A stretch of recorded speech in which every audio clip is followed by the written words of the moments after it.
Hello, everybody. My name is Angelo, and I am your MC for the evening. And on behalf of the UBC Free Speech Club, we would like to welcome you and thank you for attending our third Dr. Jordan B. Peterson event.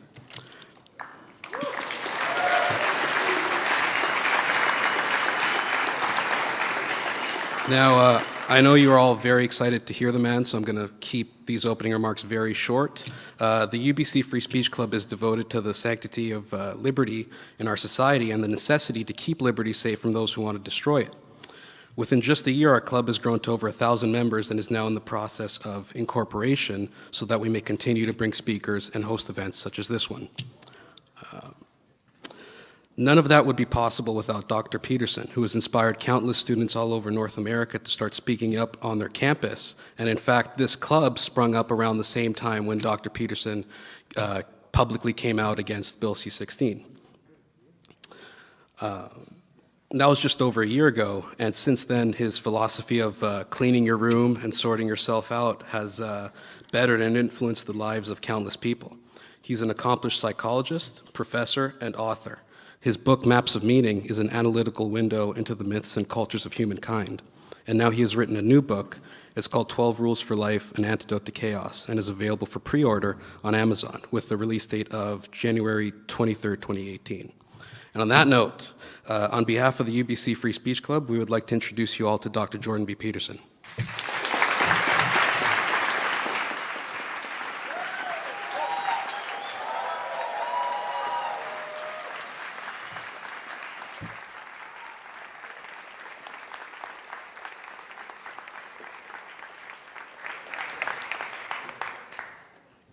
Well, thank you very much for that. That's quite something.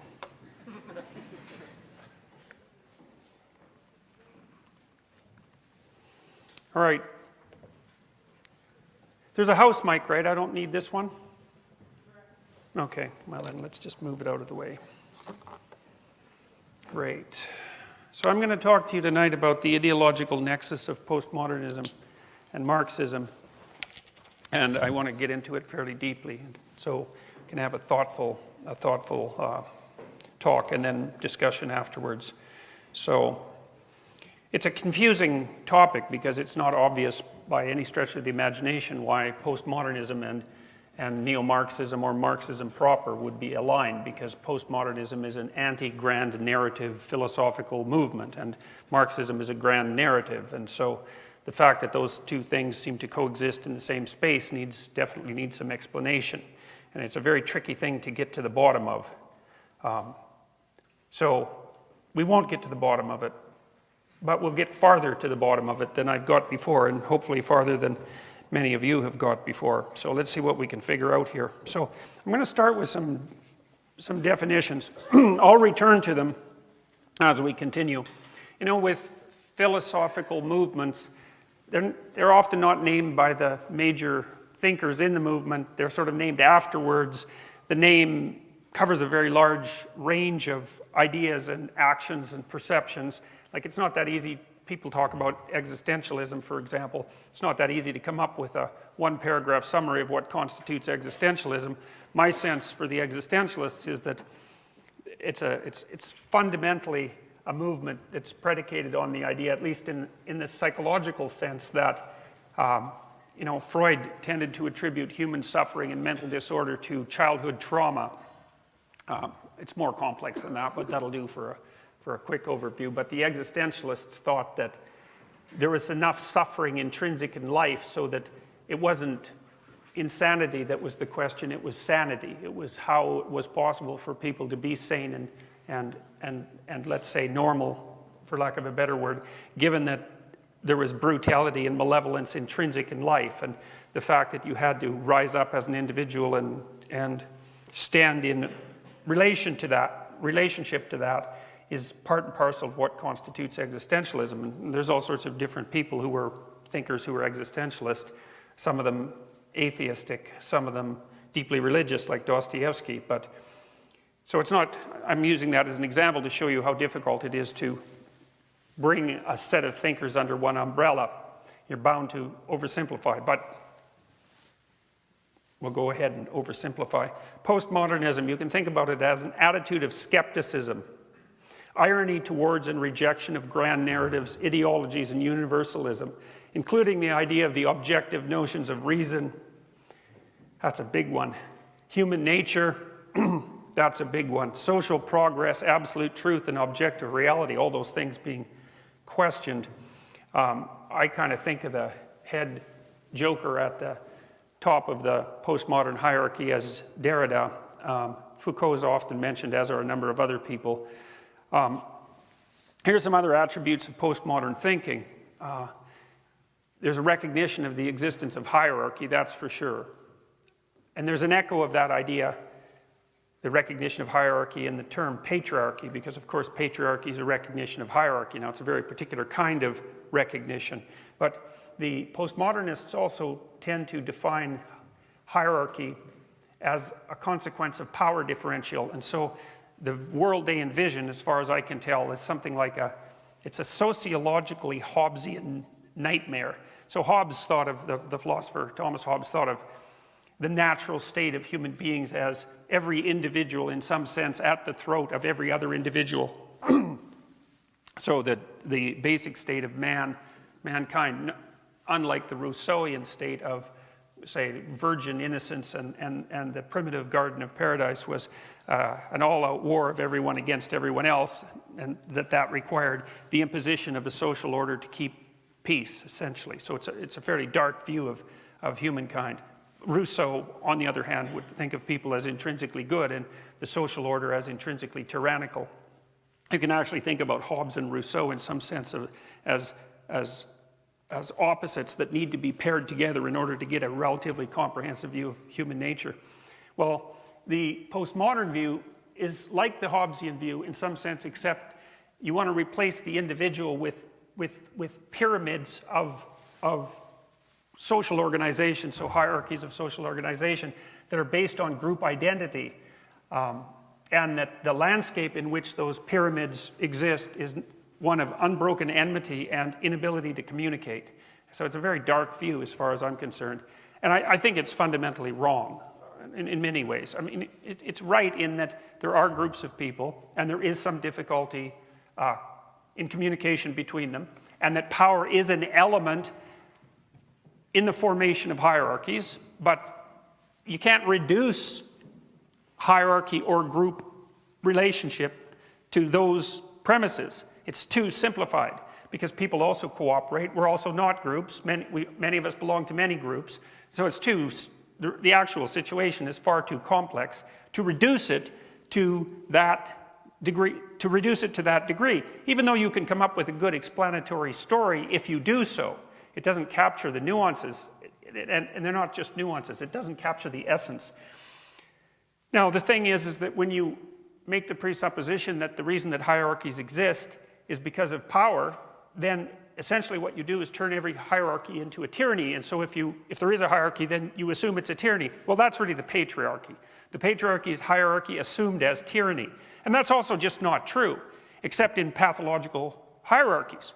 So, for example, we know from the psychological literature that the best predictors of long-term life success are intelligence and conscientiousness, in Western countries at least. And, well, that's what you'd hope for, right? You'd more or less, if you wanted even to set up a society, even if you weren't particularly smart or hardworking, you might want to set up a society where intelligence and hard work were good predictors of success, because then the people who were smart and hardworking would produce a bunch of things that you could have if you could trade for them. And of course, that is actually the situation that most of us are in.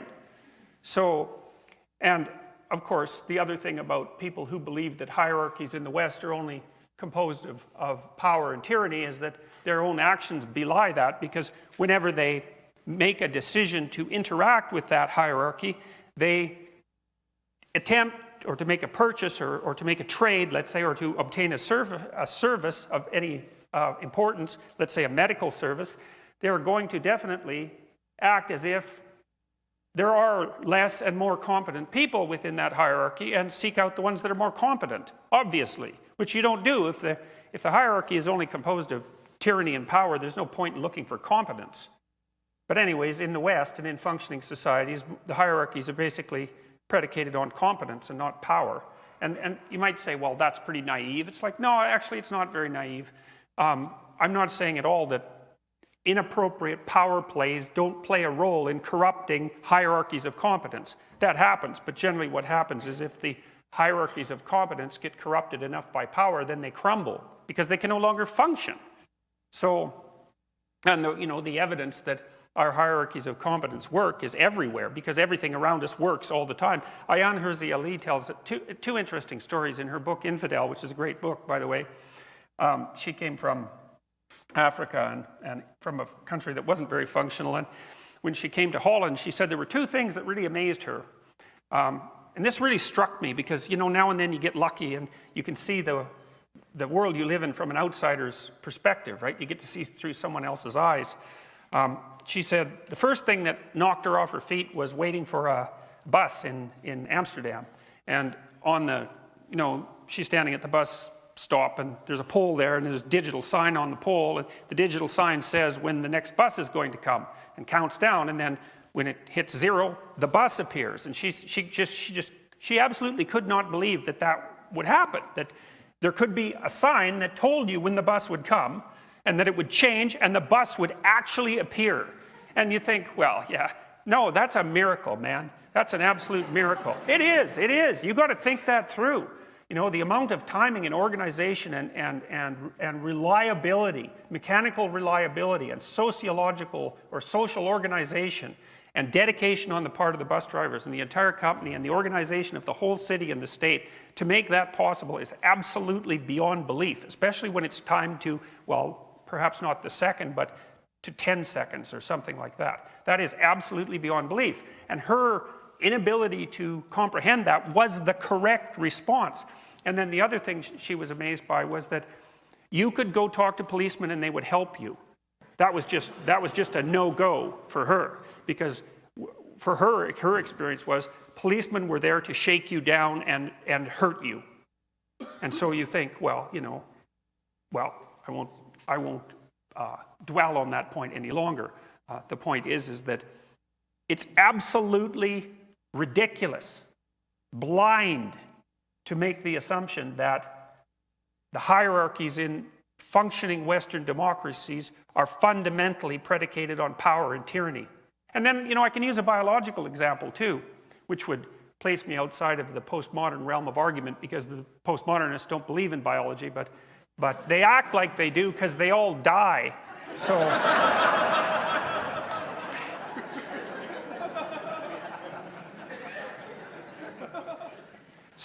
this primatologist named, well, I'll tell you two stories, okay, because these are really useful. So the one's about rats, and I got this story from Jaak Panksepp, who is a great neuroscientist. He wrote a book called Affective Neuroscience, which, by the way, is on my reading list that's on my website.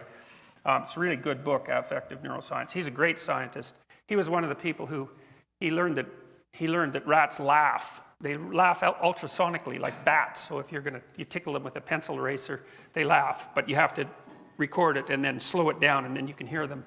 And you might think, well, rats laugh. Like, what are you going to get a grant for that? What kind of idiocy is that? It's like, no. Just don't get ahead of yourself here. He was showing that capacity for social interaction, that was mediated by physiological touch, activated the same,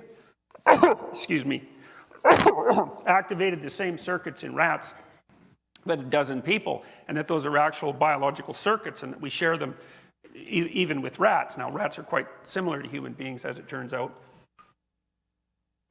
I could say especially postmodernists, but I won't. And so the fact that little rats giggle when you tickle them is actually extraordinarily important. He also identified, surprising, I've been talking too much lately. He also identified the primary play circuit in mammals.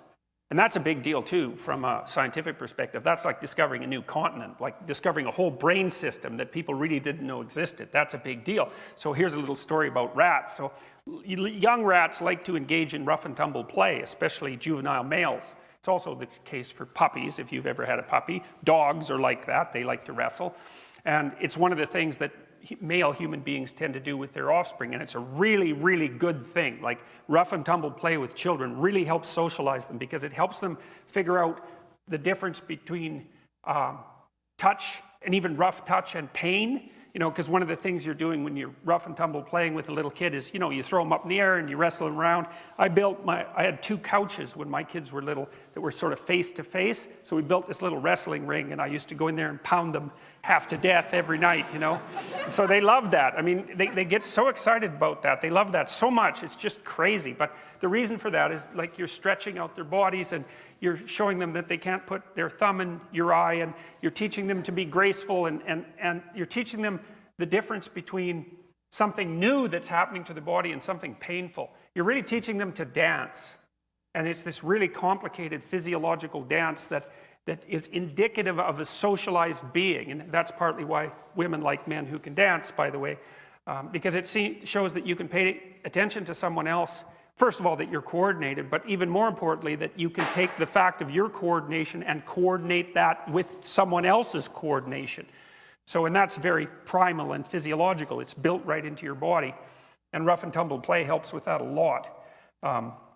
Anyways, rats also like to rough and tumble play for much the same reasons, and so do pretty much all social mammals. So you can tell that rats like it. See, how do you know if a rat likes something? Well, he'll work for it. And one of the ways you can figure out if a rat wants to work for something is that, you know, you get him in a state where maybe he's desperate for whatever he's working for, and you can put a little spring on him and figure out how hard he pulls to go somewhere he knows where he's going to get that. And then you can measure the force that he's willing to apply, and that gives you a rough estimate of his motivation. Or maybe he has to bar press like a cocaine addicted rat to receive the reward, and you can count rate of bar pressing, and you can get an estimate of how excited the rat is to go do whatever it is the rat's going to do. And so Panksepp used to put rats, he'd pair them, one rat against the other, in kind of a play arena, not a very big thing. And these were juvenile males, and they would work to do that. Okay, so they liked it. And then maybe one rat was 10% bigger than the other. And then when you paired them, the big rat would beat the little rat because 10% weight advantage was enough to make the bigger rat dominant. Okay, so then they established basically dominance and submission. You might think about that as a power relationship. And to some degree it is, but it's more complicated than that. And this is very important. So the rats play together once, and the big rat pins the little rat, really very much like wrestling. Like rats wrestle, just like people wrestle. And if you pair them together, then the big rat can pin the little rat. Okay, so now you got dominant rat, subordinate rat, roughly speaking. But then, you see, if you stop the experiment there, you'd think, well, the rats play to establish dominance and submission. But the thing is that rats don't just play once, they play many, many, many times. And that's also the case with human beings, is that you don't just play once, you play many, many times. And there's a difference between the rules of a game and the rules of a set of games. And that's so unbelievably important, so you keep that in mind, because we'll return to that. So anyways, the next time the two rats get together, the little rat has to ask the big rat to play, because the rule basically is subordinate entity asks dominant entity to play. And so the little rat does what mammals do to play. You know, they kind of put their paws down and put their rear end bit up in the air. You see dogs do that, and unless you're completely clueless, you know that that doesn't mean he's going for your throat. It means he wants you to whack him on the side of the head so he can sort of pretend to bite you, you know. It's pretty obvious if you've played with dogs and children. So, and I make that comparison because dogs and children understand each other, right? They're pack animals. They follow the same basic rules. They know how to play. They can become friends. Otherwise, you wouldn't have them as pets. I mean the dogs, not the children. So anyways, the little rat asks the big rat to play. And the big rat thinks, yeah, okay, we'll play. They wrestle. And you pair them multiple times. Well, if you pair them multiple times, what you find is that unless the big rat lets the little rat win 30% of the time, the little rat won't ask the big rat to play anymore. And that you think, well, who cares?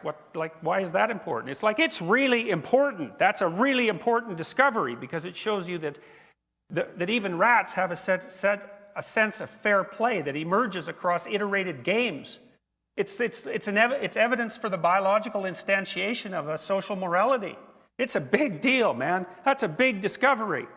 And it shows you that even at the level of rats, they're very social animals, by the way. The interactions between rats are mediated by something like a sense of fairness or justice. And so that's extremely cool because, you know, we tend to think of animals as having dominance hierarchies, and that's predicated on power. And that idea, even though the bloody postmodernists don't believe in biology, they extend that analogy up to human beings. It's just not true. Okay, well, the same turns out to be true of chimpanzees. So Frans de Waal, who's a Dutch primatologist, a very smart one too, he's been interested in the biological basis of morality as well. And he's written a lot of good books on primate behavior, chimps in particular. Chimps are brutal creatures, man. Like, they go to war, eh? And so if you have a chimp territory out in the jungle, then the juveniles will, the males in particular, they'll band together in groups of 4 or 5. There's often, but not always, a female or 2 with them. And if they come across chimps from another troop that aren't within their hierarchy, let's say, they will, if they outnumber them, because they can't really count, but they can estimate magnitude visually. It's not the same as counting. But if they outnumber them, they will tear them to pieces. And chimps are at least twice as strong as a really well-developed human male. And so they can tear you up pretty good. And chimps are perfectly capable. They hunt. They're carnivorous, like human beings. And they hunt colobus monkeys often. They weigh about 40 pounds. And they'll basically eat them alive.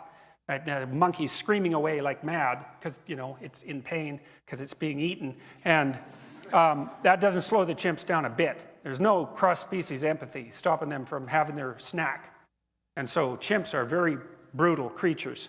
And it isn't obvious they have a lot of internal inhibition of their aggression at all. Most of the inhibition is sociological. It's out in the hierarchy. And so the reason chimps aren't always aggressive with one another is because they know who can pound them and who will gang up on them and who won't. They establish their hierarchy.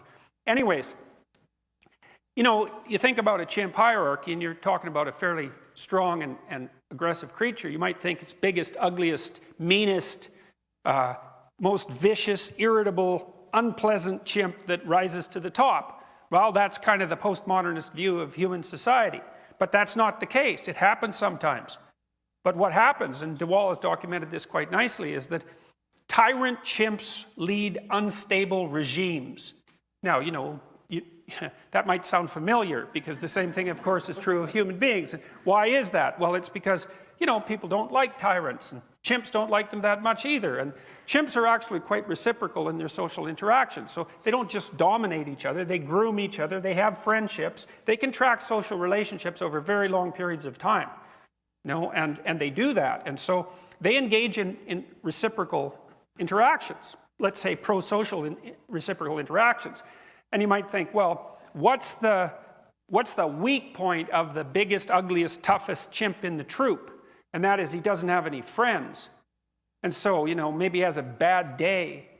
He's a little hungover or whatever from eating fermented bananas or whatever he is partying with. And 2 of the slightly less ugly, slightly less mean chimps decide, well, this is a good time to take him out. And they tear him to pieces. And so one of the things de Waal has pointed out quite nicely is that if you want to have a stable chimp dominance hierarchy, let's call it a regime, the stable ones aren't ruled by the tyrants because the tyrants get taken out by paired up friendship dyads, something like that. So that's really worth thinking about too, you know, because it indicates that even in creatures that have less complex sociological orders, and they do, because one of the things that predicts how complex your social order is how big your brain is compared to your body. It's encephalization, essentially. And the more encephalized a creature, the larger the social groups it can track. And of course, human beings are very highly encephalized, so we have quite complicated group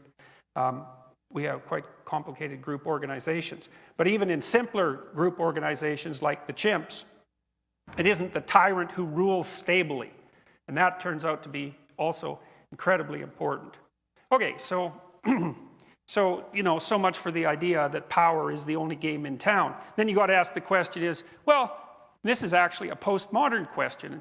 So, you know, one of the things Derrida said, the main postmodern joker, is that by categorizing you privilege one concept and you force other concepts out to the margins. And so he believed that when you constructed a hierarchy of power, the hierarchy of power privileged certain people and marginalized others. And that's really not that brilliant an observation as far as I'm concerned. It's rather commonplace. All it means is that when you categorize something, that there are things that are in the category and a bunch of things that aren't. And so you actually can't categorize anything, which means you can't perceive anything, which means you can't think or live without making some things in the middle and everything else on the outside. It's part of categorization itself. And so maybe the postmodernists would go far enough to question the utility of categorization itself, and I think to some degree they do that. But the point here is that if you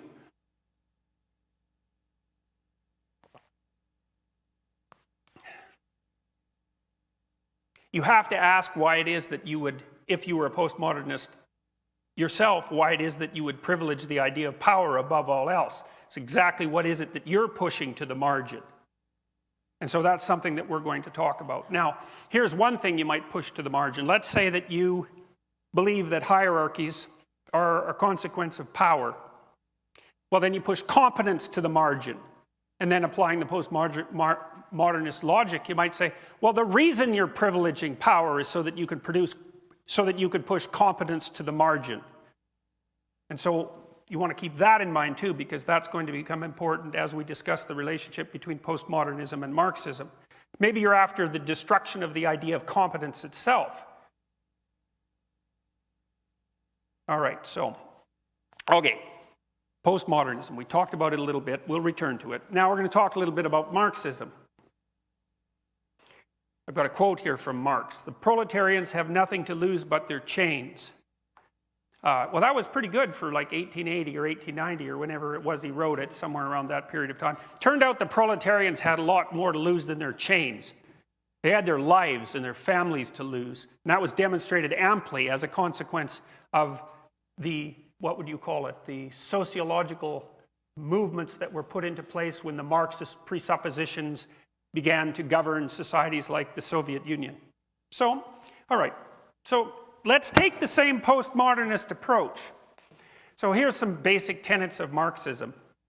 It's bourgeoisie against proletariat. The bourgeoisie are the capitalists, the property owners, those sorts of people. The proletariat, working class, for all intents and purposes. The basic idea is that history itself is nothing but the, what would you call it, the documentation of the struggle of one class against the other. No, like that's wrong, but it's okay because it's too simple, obviously.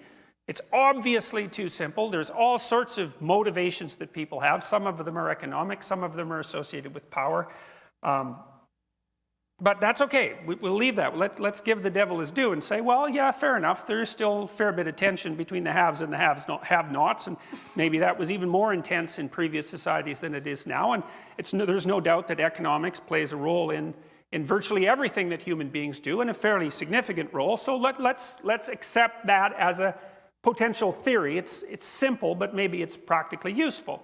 And then there's kind of an offshoot of that theory, which is that, well, if you're a Marxist, that means you have sympathy for the working class, right? Because that's what you're saying all the time. It's like, well, the poor working class, they're all oppressed, the poor proletariat, you know, and then you're also saying, well, we're the good guys because we're standing on the side of the oppressed. And so then you might also ask what you're marginalizing when you claim that you're the good guys, because one of the things that you would be marginalizing is all of the ways in which you're not the good guys, but we can leave that aside for a moment too. So, but there's the claims, is that, you know, there's the working class against the ruling class. Another claim is the ruling class because they exploit the working class, basically stealing their excess labor from them. Another very, very,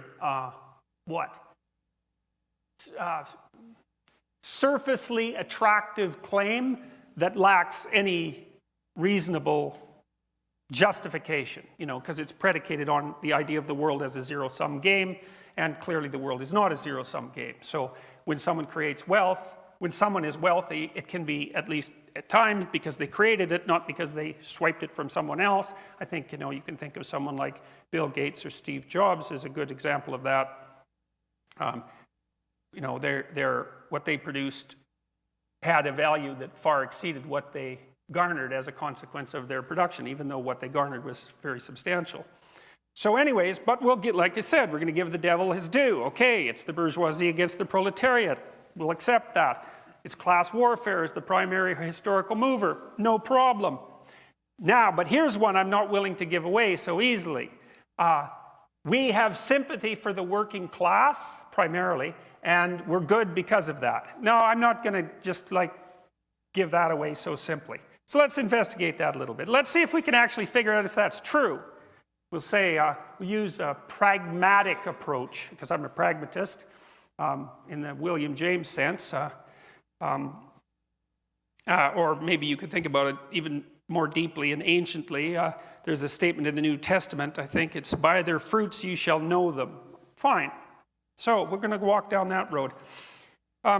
Before we do that, so now that's another thing you have to keep in mind. Before we do that, I want to make one more detour, okay? So I like making detours and then tangling them all back together. So I want to give you a bit of a history of theories of suffering. And I'm going to compare the Marxist theory of suffering to the Judeo-Christian theory of suffering. And the Judeo-Christian would be, and the reason I'm doing that is because I think the Judeo-Christian theory of suffering is actually one of the foundation stones of our entire culture. And so it actually matters why you think there's suffering. And so the story that describes the entry of suffering into the world, the mythological story, is the story in Genesis, the story of Adam and Eve. And basically what happens in the story of Adam and Eve is Adam and Eve are unconscious to begin with, and they're sort of in this paradisal state. There's no death, or at least there's no knowledge of death. There's also no knowledge of self. And then Eve eats the apple that the serpent gives her, and the scales fall from her eyes, and she gives the apple to Adam, and he eats it as well, so she makes him self-conscious. They both wake up. The first thing that happens is they realize that they're naked, and they cover themselves up. And the second thing that happens as a consequence of that realization is that they come to know the difference between good and evil.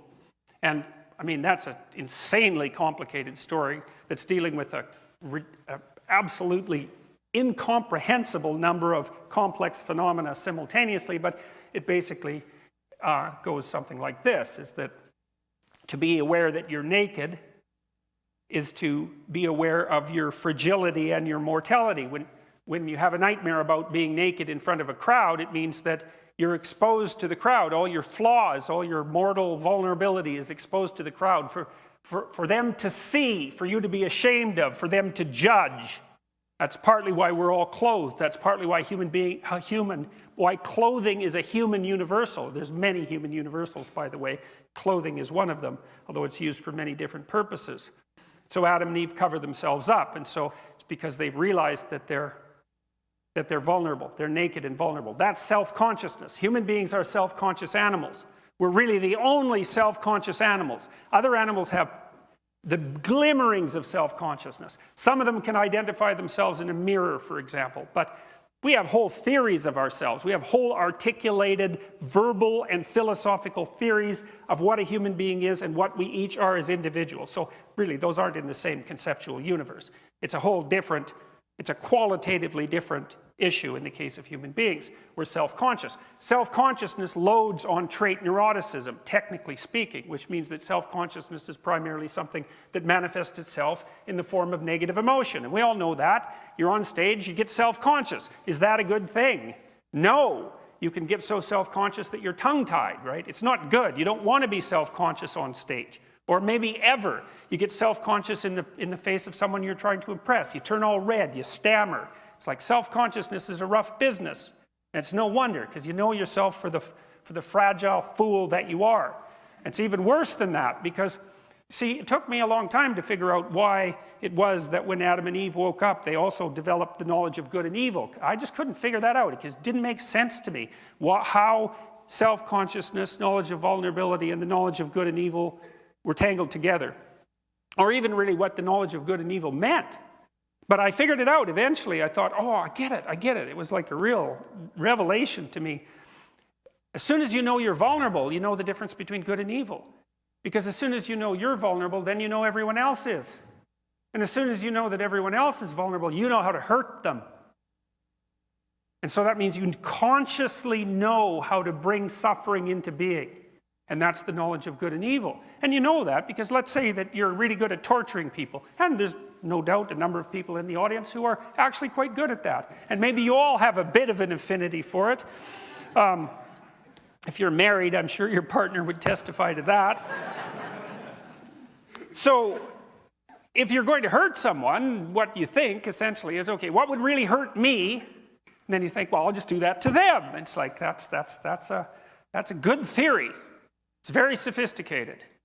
So anyways, so what happens? Adam and Eve wake up. They weren't supposed to do this. God told them that they were going to be sorry if they did that, but they did it anyways because that's what people are like.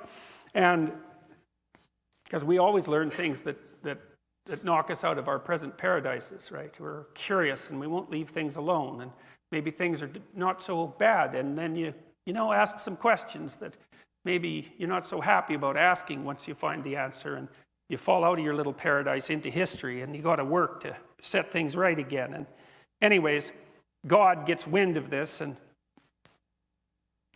he chases Adam and Eve out of the Garden of Eden. But he says some interesting things when he chases them out. He says, all right, now you know what's the consequence of that. And he says to Adam, you're going to have to work. Now that's cool. That's really cool. Well, he is God after all, so he knows what he's talking about. He says, you're going to have to work. So why would you have to work now that you knew you were vulnerable? Well, the answer to that is, well, if you know you're vulnerable, that stretches out into the future. You know you're going to die. You know that you're fragile. It's like maybe all your problems are solved right now. You're all sitting here. You're safe. You're not hungry. You don't want anything to drink, etc. But what about tomorrow? What about next week or next month or 10 years from now? It's like just because you got all your problems solved for this second doesn't mean you got them solved for the rest of your iterations through time. So you got to work. And the work is the sacrifice of the present for the future. And so that's exactly right. You have to work. Now you see what's interesting about that, and this is the theory that I was, and then of course God tells Eve, well, you've really, screwed things up too. You're going to have these big brain babies and that's a big problem. You're going to suffer in childbirth and then they're going to be dependent on you forever. And because of that, you're going to be dependent on this man that you just woke up. And that's not going to be very pleasant for either of you, but tough luck. And so that's it. That's the curse in some sense. And it's exactly right. But the thing is, there's a theory in there. There's an interesting theory of suffering that's implicit in that story. And the theory of suffering is that suffering is built into the structure of self-conscious being. It's built right into the structure. So if you're a self-conscious being, that's your lot. It isn't someone else's fault. It isn't a consequence of sociological oppression. It isn't a consequence of the fact that our society isn't organized properly. It's just part of being. All right, so that's a big deal because that's an important theory because one of the questions is, well, why is there suffering and what are you going to do about it? And it's a lot different if it's just the way it is for you and if it's actually your fault that he's suffering. Or maybe it's the group's fault that you're suffering. Those theories are really, really different. And then in the second story in Cain and Abel, Cain makes sacrifices to try to get it in good with God, and Abel makes sacrifices. And the sacrifices are kind of archaic from our perspective. They're burnt offerings, so the smoke goes up where God can detect it because he's up there somewhere, up there where the stars are.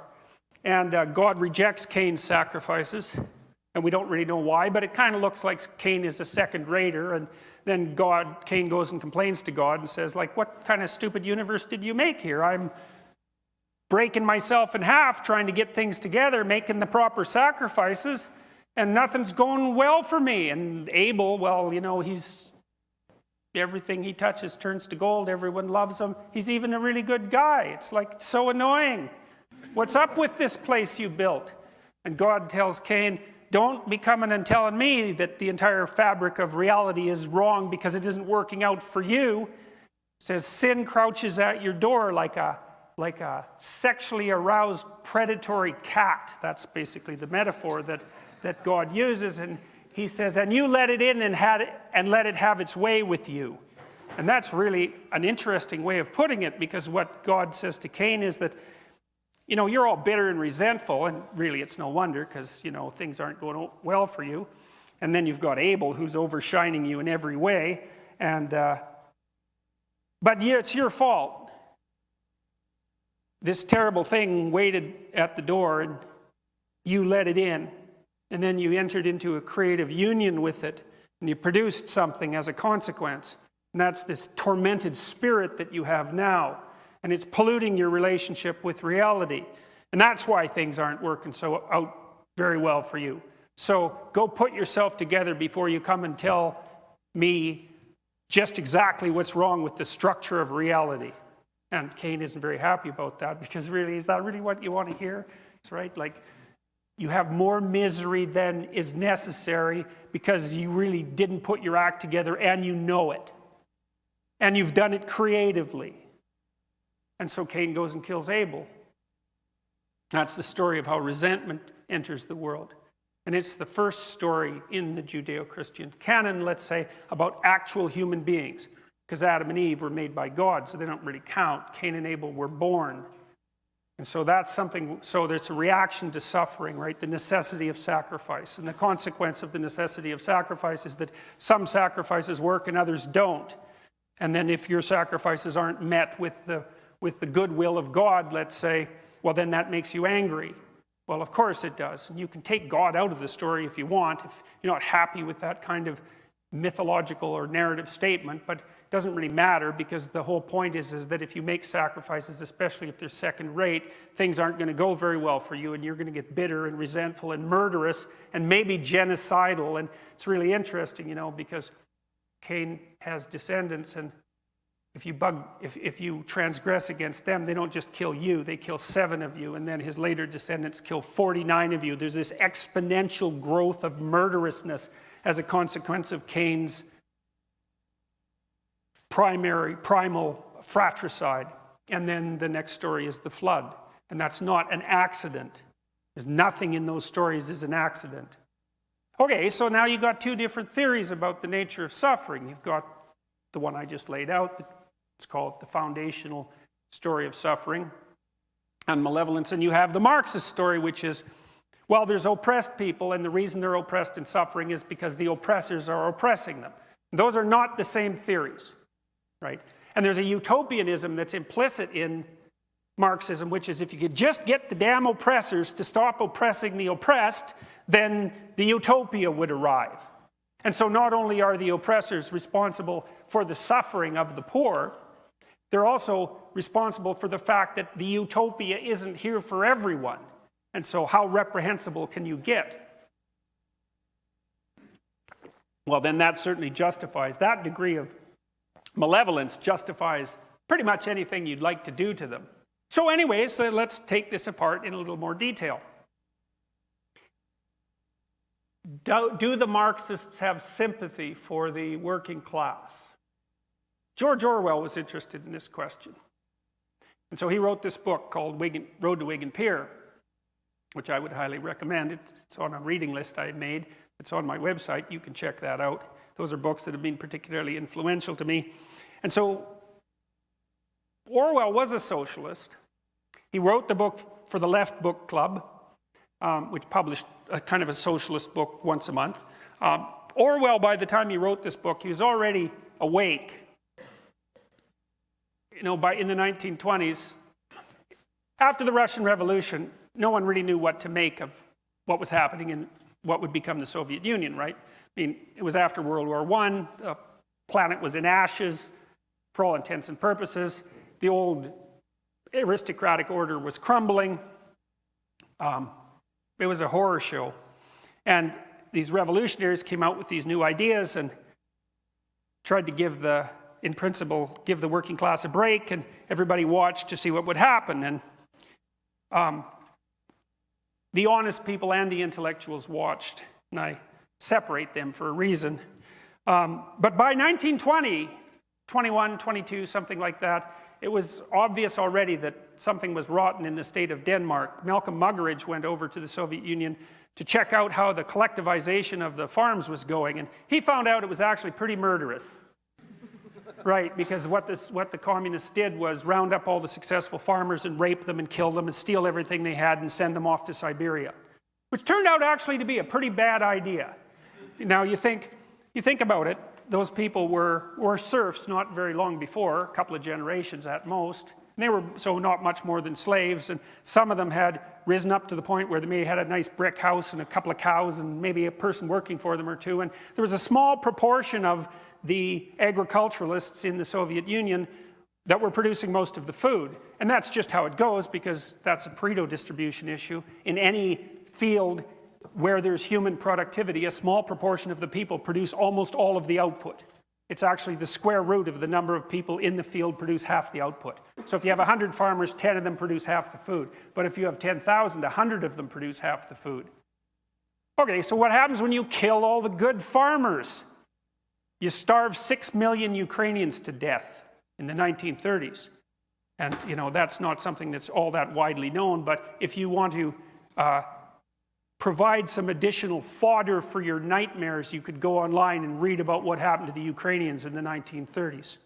So that under the collectivization principles. So let's say you were a mother and you were starving to death, and so were your children, and you know the communists had come in and forcibly collectivized you, and then they took all the grain that your collective farm had produced and they shipped it all to the cities, eh? And so that's all done, and you think, okay, you know, the city's got to eat, and so then you go out in the field to pick up the grains that the harvesters missed so that you can, you know, the ones that they've been lying there, they're not so good, there's not that many of them. You go out and glean, you pick up the seeds that weren't picked up. So you can feed your kids so they don't die. And so what's the punishment for that? Death. Because you were obliged under the collectivization orders to turn in any additional grains that you happened to pick off the ground to the authorities so that they could be, well, who knows? But at least so they could be shipped to the cities, I suppose, which is, of course, absurd, because, of course, that would never happen.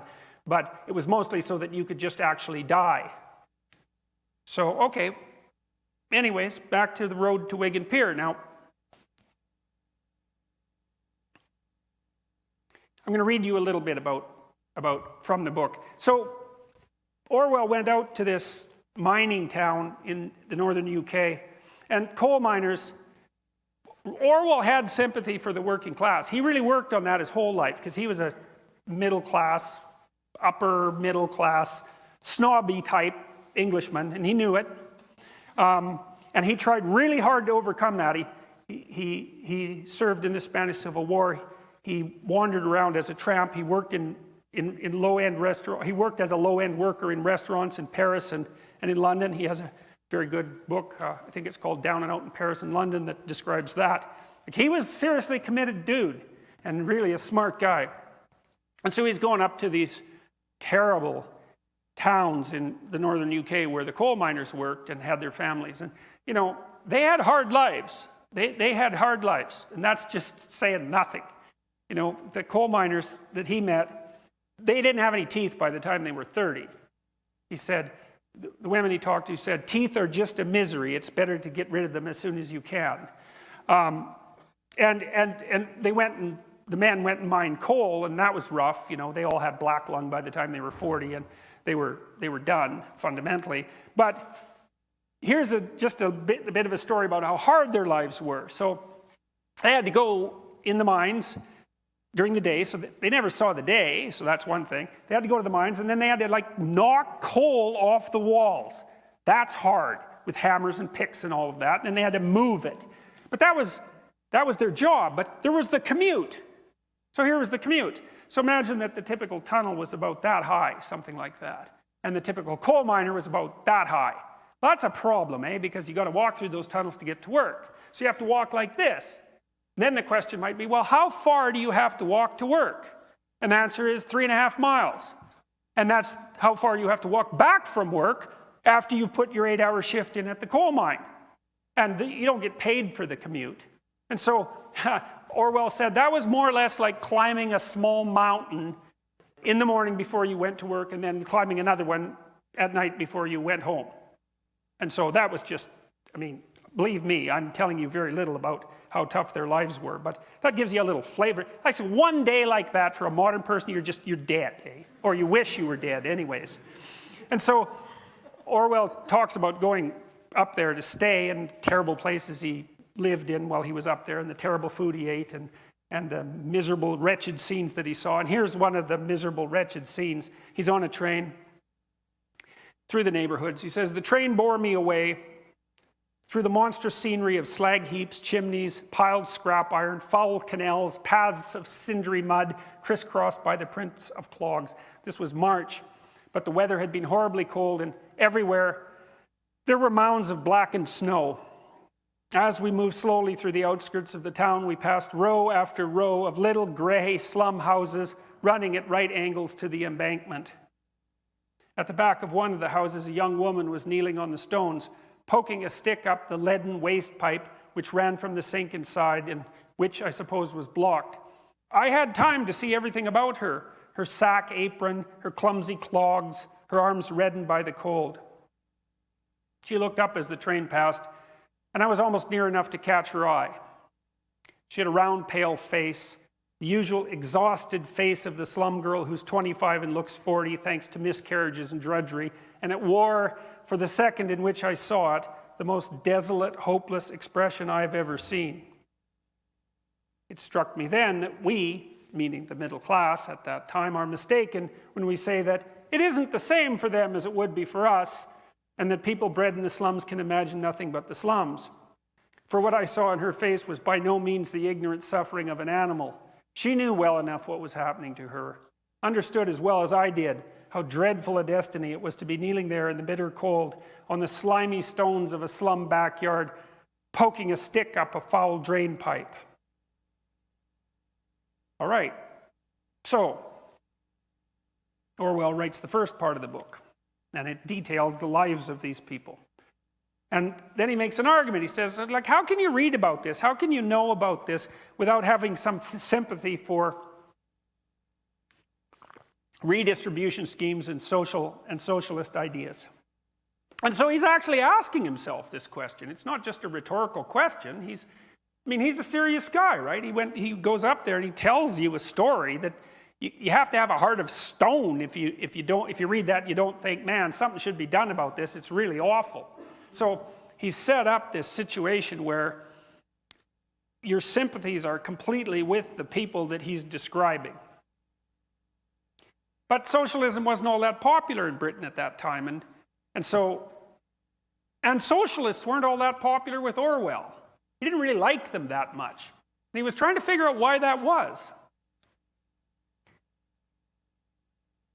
So this is what he wrote in the second part of the book. Now, this got him in a lot of trouble. They didn't want to publish his damn book after he wrote the second part. But he fought with them and he got it published, and it's a classic, and people still read it, and you should read it because it's a great book, and Orwell's a great writer. And Orwell was another one of those people, intellectuals, who woke up pretty early. You know, Orwell wrote Animal Farm in 1984. He wrote 1984 and 1948. Wrote Animal Farm approximately around the same time. He knew what was happening under Stalin, and he wasn't afraid to say it. But it was a message that in some sense fell on deaf ears, especially among the intelligentsia. And there's complicated reasons for that. But it wasn't like the facts weren't there for people to see them if they wanted to. And as I already said, Malcolm Muggeridge had made it pretty clear in the 1920s, and that was widely publicized, by the way, throughout the UK, what was happening during de-kulakization, the kulaks being the farmers that I talked about earlier who had committed the unspeakable sin of crawling out of their serf status over a couple of generations to the point where they weren't mere property and half-starved. So this is what Orwell had to say about socialists. It might be said, however, that even if the theoretical-oriented, book-trained socialist is not a working man himself, at least he is actuated by a love of the working class. He's endeavoring to shed his bourgeois status and fight on the side of the proletariat. Obviously, that must be his motive. But is it? Sometimes I look at a socialist, the intellectual, tract-writing type of socialist, with his pullover, his fuzzy hair, and his Marxist quotation, and wonder what the devil his motive really is. It's really difficult to believe that it's a love of anybody, especially of the working class, from whom he is, of all people, the furthest removed.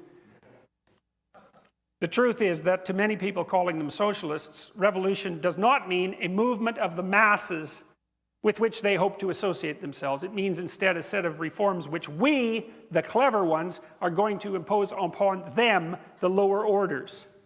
On the other hand, it would be a mistake to regard the book-trained socialist as a bloodless creature entirely incapable of emotion. Though seldom giving much evidence of affection for the exploited, he is perfectly capable of displaying hatred, a sort of queer, theoretical, in vacuo hatred against the exploiters. Hence the grand old socialist sport of denouncing the bourgeoisie. It is strange how easily almost any socialist writer can lash himself into frenzies of rage against the class to which, by birth or by adoption, he himself almost invariably belongs. Now, I worked for the NDP when I was a kid, and I had privileged access to the leadership for provincially and federally for reasons that I won't go into, and I thought that many of them were honorable people who were really striving to give the working class a voice. And I believe that the working class needs a voice, a political voice, for obvious reasons. I think the Democrats in the United States have made an absolutely dreadful, abysmal mistake replacing their working class political ethos with identity politics. We're going to talk about that. And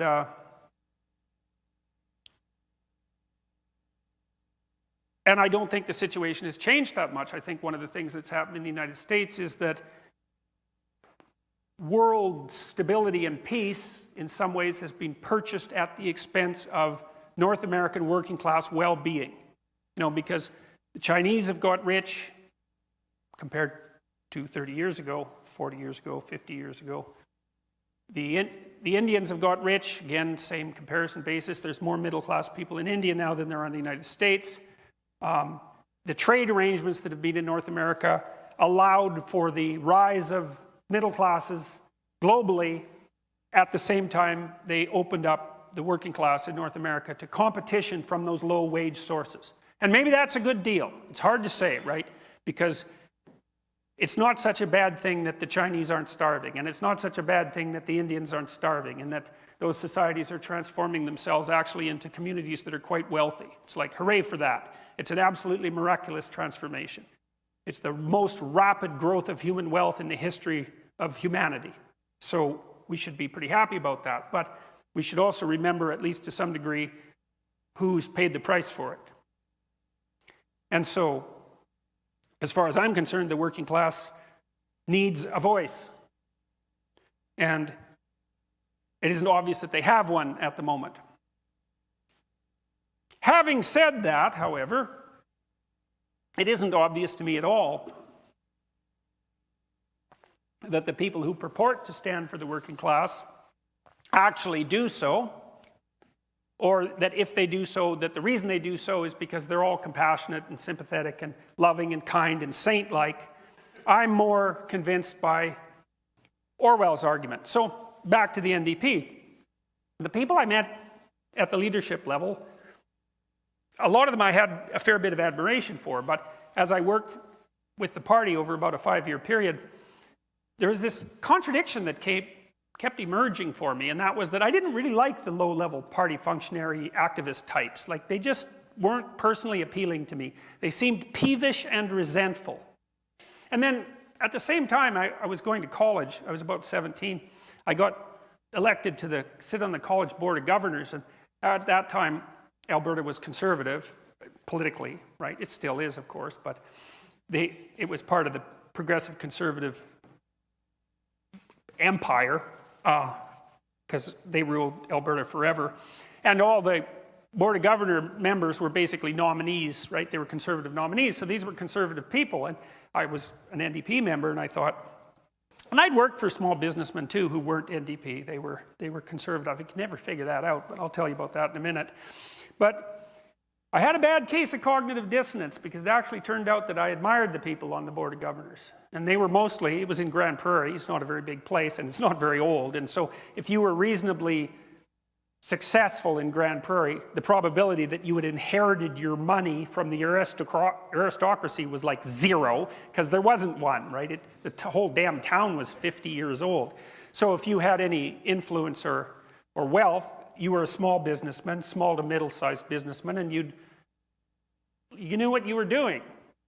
And I actually admired these people. I thought, well, that's not very good. I admire them, and I don't share their political views. And then there's these other people with whom I hypothetically share political views, and I don't admire them at all.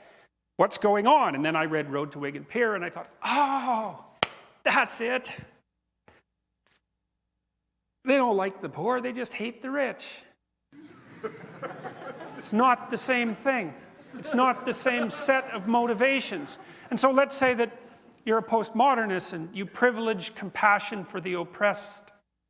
Think, well, what do you push to the margins? Well, what are you doing with all your hatred and your resentment and your evil? It's like, you don't have any of that? That's a bad theory. That's a really bad theory.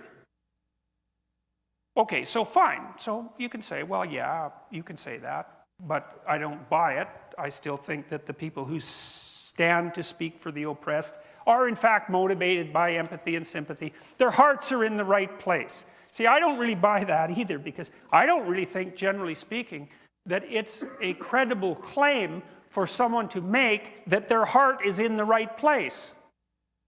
Now, you can ask that of yourself, and if you think your heart is in the right place, well, more power to you. You know, I can't see the halo from here, however. And so given that you're just as malevolent as your neighbor, or maybe even more so, and that that's actually pretty malevolent given the intrinsic nature of human beings, I can't help but wonder what you're doing with all those traits that you're not admitting to. But you could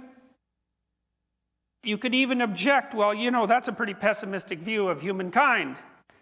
It's not, by the way, it's just not naive. But anyways, you could object that, and you could say, no, actually, the weight of moral authority is in fact on the left, even the radical left, with those who identify with the oppressed and who are working to better their conditions.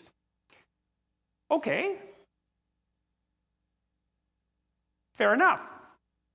So then let's say, well, let's give those people some power. And if they're actually motivated by compassion and empathy and desire for the working class, if you give them power and you give their ideas power, then as those ideas unfold in real time, you're going to find out, like, do things get better for the working class, let's say, or do they get worse? Because we could consider that like an experiment. We could consider the outcome proof. I don't know what else you would do. I don't know how else you would come to your decision, because it's just theory till you see it happen. Now, Nietzsche said back in the late 1800s that after he said that God was dead, and I suppose that would also mean the theory of suffering that I outlined at the beginning that is at the basis of Judeo-Christian civilization, that God was dead and that people had killed him and that we'd never find enough water to wash away the blood. It's a paraphrase, but I've got the basic message right. And he also said there'll be two consequences of that: nihilism, because there's no transcendent meaning, and a move to totalitarianism because people can't tolerate nihilism. And he said the most likely pathway to totalitarianism would be communism, essentially. He didn't quite use those words, but he meant that. The words are close enough. He said socialism, but I'm going to use communism to distinguish it from democratic socialism. And he said that probably tens of millions of people would die in the 20th century as we played out that experiment. And then he said, but it might be worth it if we learn something from it. Rough, man. I mean, and unbelievable. Like, I cannot figure out how in the world he knew that that was going to happen, especially so far in advance. But Dostoevsky knew the same thing. He wrote this book called The Devils, or The Possessed. You could read that. That's a great book. It takes about 150 pages to get going. But once like everything snaps together after that, you know, and then it moves. And it's basically his prophecy about, it's an examination of the kind of person who had arisen in the aftermath of the death of God in Russia, who would lead the communist revolution. That's essentially it. It's brilliant. It's terrifying. And it's a great intro to Solzhenitsyn's Gulag Archipelago, which describes what did happen when those sort of people took over the revolution. So let's look at what happened after the revolution. And we might say, well, how about we replicate the experiment a few times? Because you know how it is. If you're running a scientific experiment, you want to find out what something does if you allow it to behave. You don't want to just run it once because, well, maybe there was something specific about those conditions that led to the outcome. You want to generalize it across multiple circumstances. So we might say, well, let's take this set of ideas and let's run it on a large scale over a very long period of time in a variety of exceptionally diverse cultures and languages. So let's do that. Okay, well, we could first start with the Soviets. People, even now, because it's like the 100th anniversary of the Russian Revolution, are celebrating Lenin. It's like, that's not good. That's like celebrating Hitler. Okay, I'm dead serious about that. It's not good. And the fact that people can dare to think that that's okay means that there's something wrong with the way that we look at history. Lenin was a monster. And if you want to know about that, you can read Solzhenitsyn's writings about Lenin. Because the communist apologists say, well, it wasn't Lenin. Lenin was a good guy. He was all motivated by love of the working class. It's like, well, his henchman was Stalin. And if your henchman is Stalin, you're not a good guy. and Lenin was around during the early collectivization. And if you read what he wrote, you'll find out that he was perfectly willing to have any number of people die as long as his ideological system could be brought into being. So there's no celebrating Lenin. There's no we're cool, young, Marxist, hip revolutionaries, and he's our idol. It's like, there's none of that. Not if you know anything. Not if you're decent. Well, there was the death of the kulaks, I told you about that. There was the Ukrainian famine, that's 6 million gone there. There was the rise of the Gulag state because it turned out that Russia, the Soviet Union, couldn't run on the principles that it had laid down as sacrosanct. They just didn't work, so you had to enslave everybody and run your economy as a slave state, essentially. And try not to kill the people in the gulags so fast that you can't suck some productive labor out of them. There's the death of tens of millions of people. We don't even know. The estimates range from 15 to 60 million. And like, we won't get too picayune about the numbers because after the first 10 million, you kind of made your point. And the fact that we don't know between 15 and 60 is actually an indication of the horror of it. Because our count is off by tens of millions. And that's only within the last century. And then there was the 1956 crackdown on Hungary and the 1968 invasion of Czechoslovakia. Then there was the whole like thermonuclear Holocaust thing that was going on at the same time, and the fact that in 1962 and in 1984 we were seconds away from complete annihilation, right? During the Cuban Missile Crisis, the keys were in the intercontinental ballistic missile release systems, and Castro, as he admitted to Jimmy Carter, in case any of you are Castro fans, which you shouldn't be, that he was perfectly willing to have Cuba annihilated if it would have meant the defeat of the United States. And then in 1984, approximately, I may have the date exactly wrong, the Russians received an indication from their early warning systems that the Americans had launched 5 thermonuclear missiles, and one Russian decided that it was a mistake and refused to launch the retaliation. And he just died about 2 weeks ago. So, you know, that was pretty close. And so that was experiment number 1, let's say. That wasn't good, that experiment. Let's put it that way. It wasn't good. It was exactly the antithesis of good. It was precisely the antithesis of good.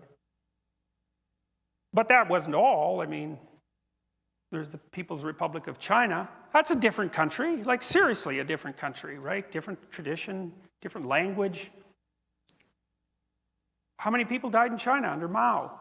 No one knows.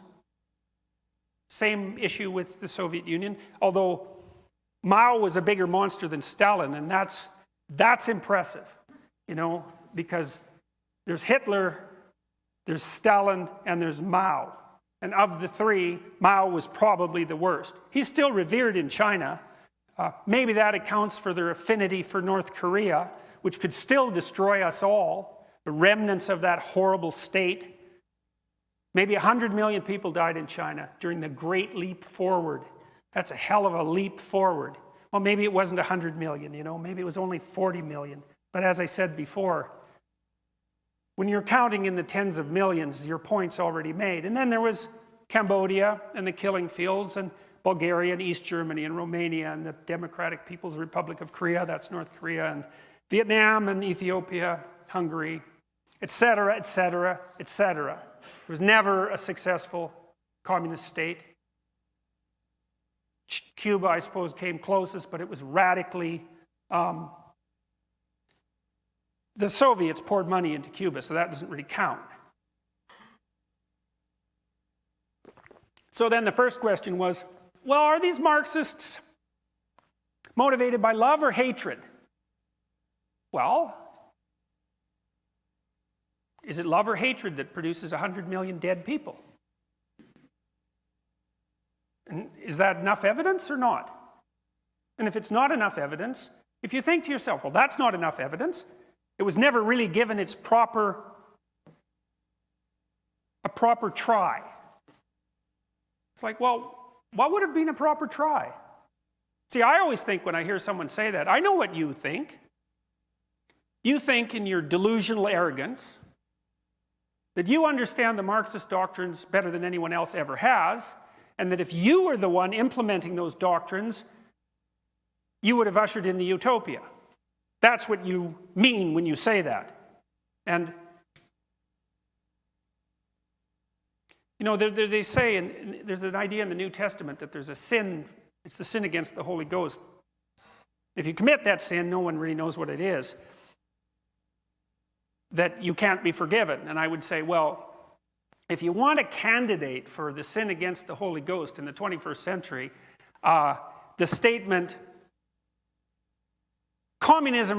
real communism was never tried, with the underlying idea that if you had been the person implementing it, it would have worked, I think that's a pretty good contender for something for which you should never be forgiven. All right, so that's Marxism. So let's go on to postmodernism. We talked a little bit about it.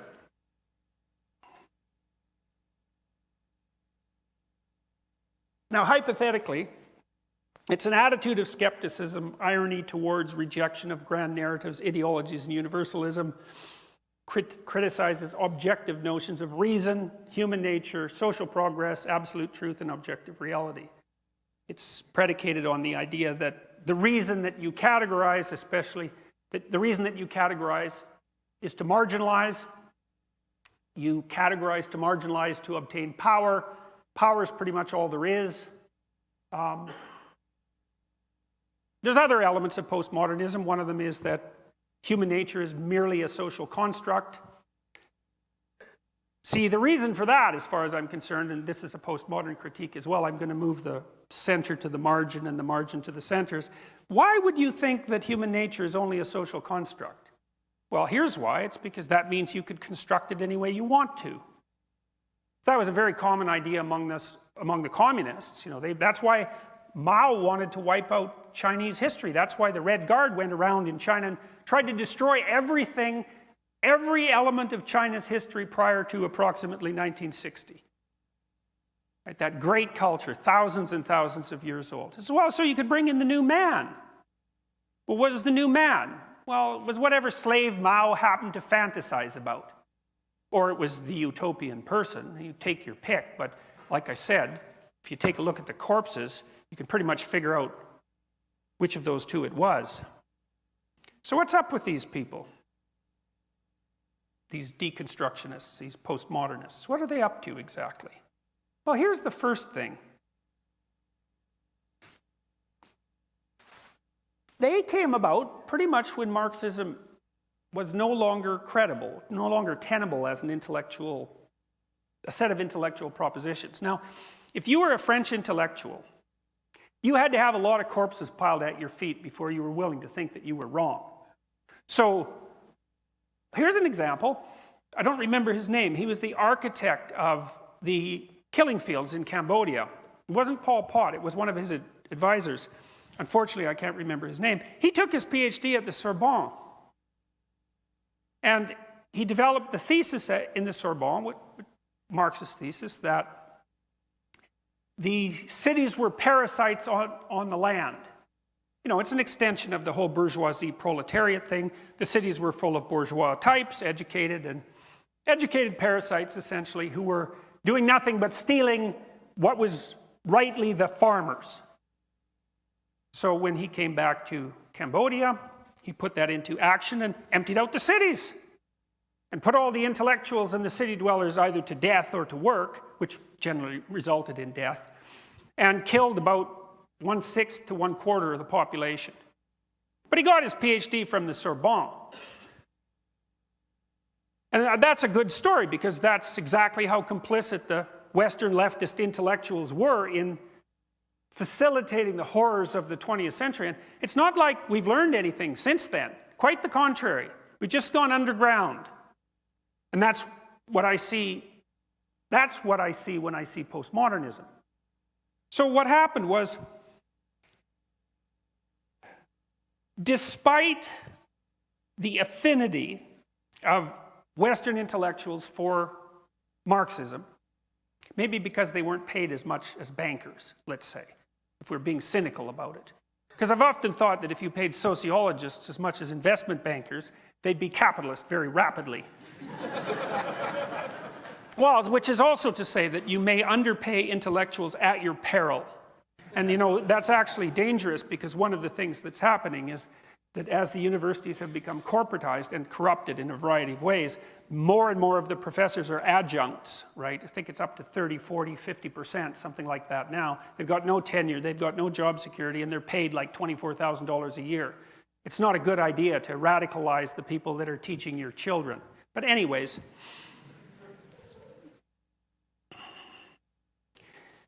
by the end of the 60s, so much data on the catastrophic failures of communism had accrued that even the most intransigent of French intellectuals had to admit that the jig was up. But that's a problem because that's the whole ideology, right? That's the whole raison d'etre, he says in his terrible Alberta French. You're going to just give that up? What are you going to do after that? Well, what happened was postmodernism was invented. And so it's a sleight of hand, as far as I can tell. So, and with postmodernism, identity politics. And so the postmodern transformation is, well, we were a little wrong with the working class thing. Turns out that communists kill them all and capitalists make them all rich. And that's actually exactly the opposite of what we predicted. But maybe there's still a way this could be salvaged. How about if we don't say working class capitalist, we say oppressor oppressed. We'll just transform the terminology a bit, and we'll start thinking about all the other ways that people are oppressed, and all the other ways that people are oppressors, and then we can play the same damn game under a new guise. And now look, the postmodernists were Marxists, so let's make no mistake about that. Derrida himself said that postmodernism was a transformation of Marxism. I'm not making this up. The question is why? Well, because you could say, well, postmodernism is a valid philosophical school, and we'll get into that for a minute, and they make some valid claims. One of them, for example, this is a central postmodernist claim, is that there's an infinite number of ways of interpreting the world, and that actually turns out to be technically correct. Part of the reason that we've had a very difficult time building robots, AI robots, that can operate in the real world is because perceiving the real world turns out to be so difficult that we really can't figure out how human beings do it. Because it is susceptible to an infinite number of interpretations. So that's actually correct. Now, I'm not going to give the postmodernists a tremendous amount of credit for discovering that, because it was discovered simultaneously in about 5 disciplines at pretty much the same time. But you give the devil his due. So what's the logic? It's something like, well, there's an infinite number of interpretations of the world. You can't tell which of those are canonically correct. The basic narrative of human struggle is oppressor versus oppressed. We use category structures to constrain that infinite number of interpretations. Because the basic narrative is oppressor versus oppressed, we choose those narratives that serve our function as oppressors. So it's deeply cynical, but credible. You know, and you can say, if you're not naive, that people are motivated by power, and that our interpretations of the world can be self-serving. I mean, we do want to serve ourselves after all, because otherwise we die. And we are centered in one place, and so we can't see everything, and we're biased.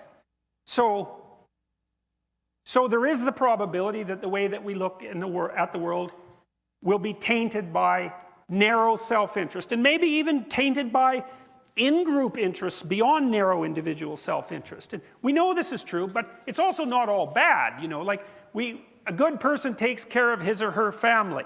Well, what does that mean? It means you prefer your family to outsiders. Are you going to get rid of that? It's a form of prejudice. Like, it really is. Like your choice of sexual partner is a form of prejudice, right? I mean, maybe it should be distributed in an egalitarian manner. Hey! That would be a lot funnier if it isn't a possibility. Like in Huxley's Brave New World, that was the rule. You shared yourself with whoever asked, because it was rude not to. And you know what? It is actually rude not to. It's seriously rude. Now, is that something you want to take away from people? You want that to be distributed in an egalitarian fashion? How prejudiced are you when you choose someone to sleep with? You choose that person and not everyone else. It's the ultimate in prejudice. You say, well, that's not prejudicial. Oh, yes, it is. You usually go for the most attractive partner you can find. You usually go for the healthiest partner. You go for the best person you can find who can tolerate you. It's prejudicial in every possible way. So you're self-serving, and you construct a view of the world that serves those self-serving causes, and some of that has to do with power. Fair enough. That doesn't mean it all has to do with power, though. It means that some of it has to do with power. It's like racism. People are kind of racist. Or maybe people prefer their in-group. It's not that easy. Or maybe people prefer the familiar to the novel. You know, that IAT that the social psychologists have come up with, implicit association test, that measures unconscious bias. We don't know what the hell that measures. The people who invented that bloody thing, they know we don't know what it measures. They know it's not reliable. They know it's not valid enough to be used as an individual diagnostic instrument. That's technically the case. They also know that you can't train people out of their unconscious biases, because there is not much difference between unconscious bias and instantaneous perception. But they don't really care. I've written to Mazrin Banerjee, who's one of the inventors of the IAT, several times saying, how about you come out in public and say what you already know, which is that people are misusing your damn test. Silence. Well, that's partly because her discipline, social psychology, is a corrupt discipline, as the social psychologists have discovered over the last 4 years, and been turning themselves inside out trying to rectify, which they haven't.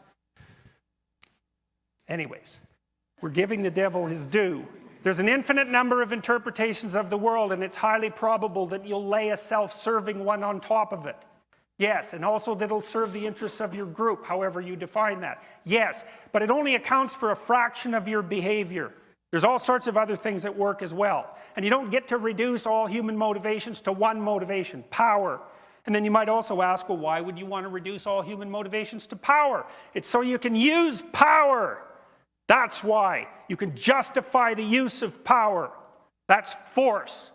You don't have to engage in civilized debate. You don't have to give a damn about the facts, especially if you're not a postmodernist, because you don't believe in facts anyways.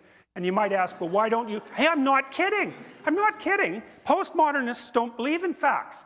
They believe that the idea of fact is part of the power game that's played by the white-dominated male patriarchy to impose the tyrannical structure of the patriarchy on the oppressors.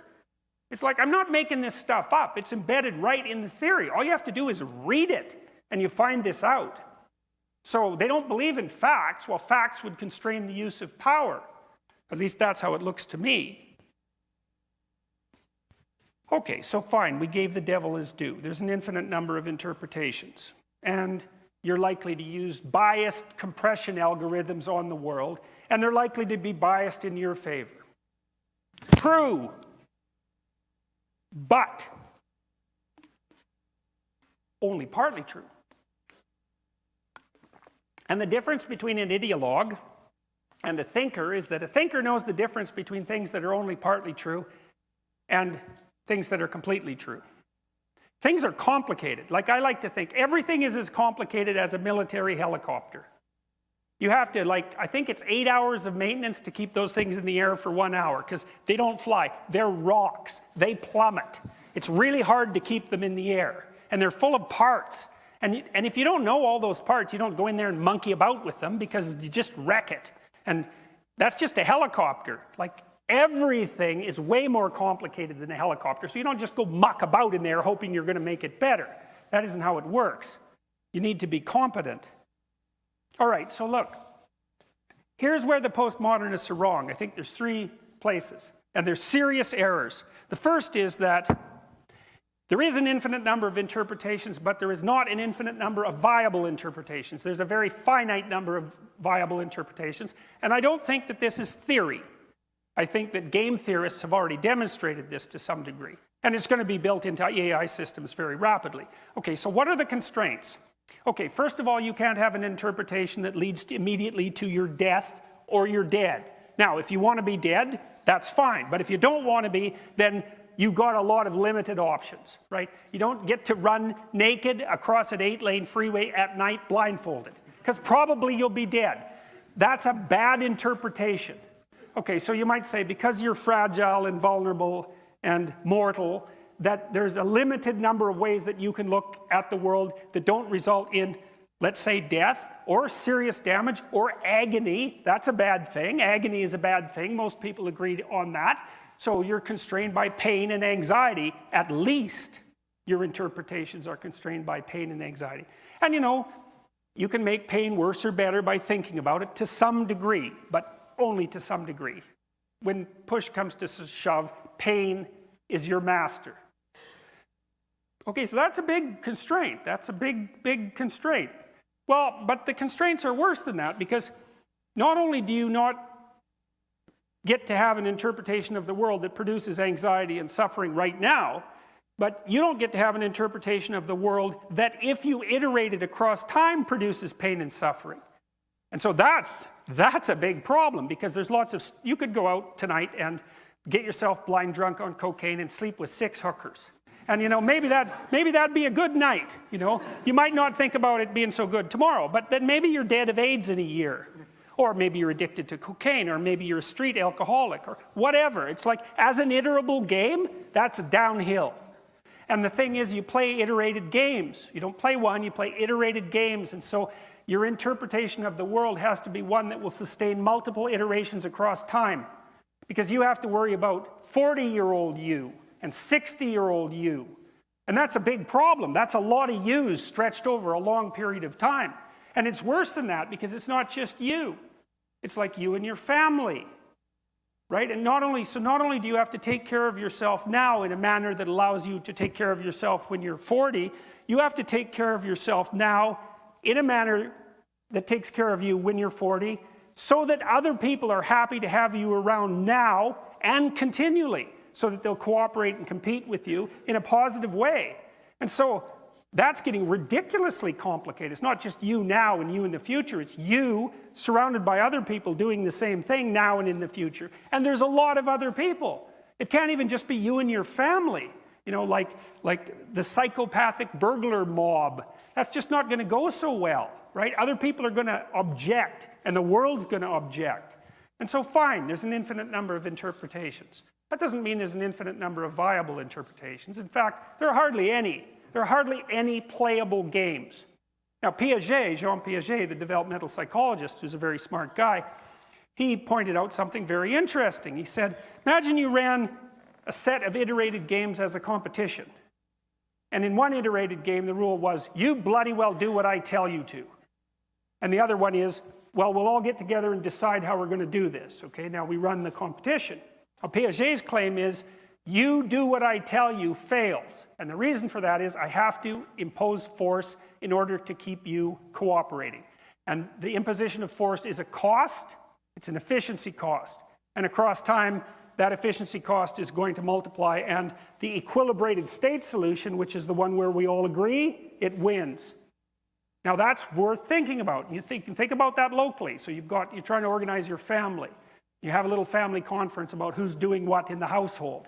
And if you want peace and harmony and an iterated game, you get everybody to say, well, here's the tasks, and they have to be done. People have to agree on that. And then you say, well, which task would you do? You have to do some. How about you? And, you know, which task would you do? And everybody agrees. And then you say, well, unless you can come up with a better solution, that's the one we're going to go with.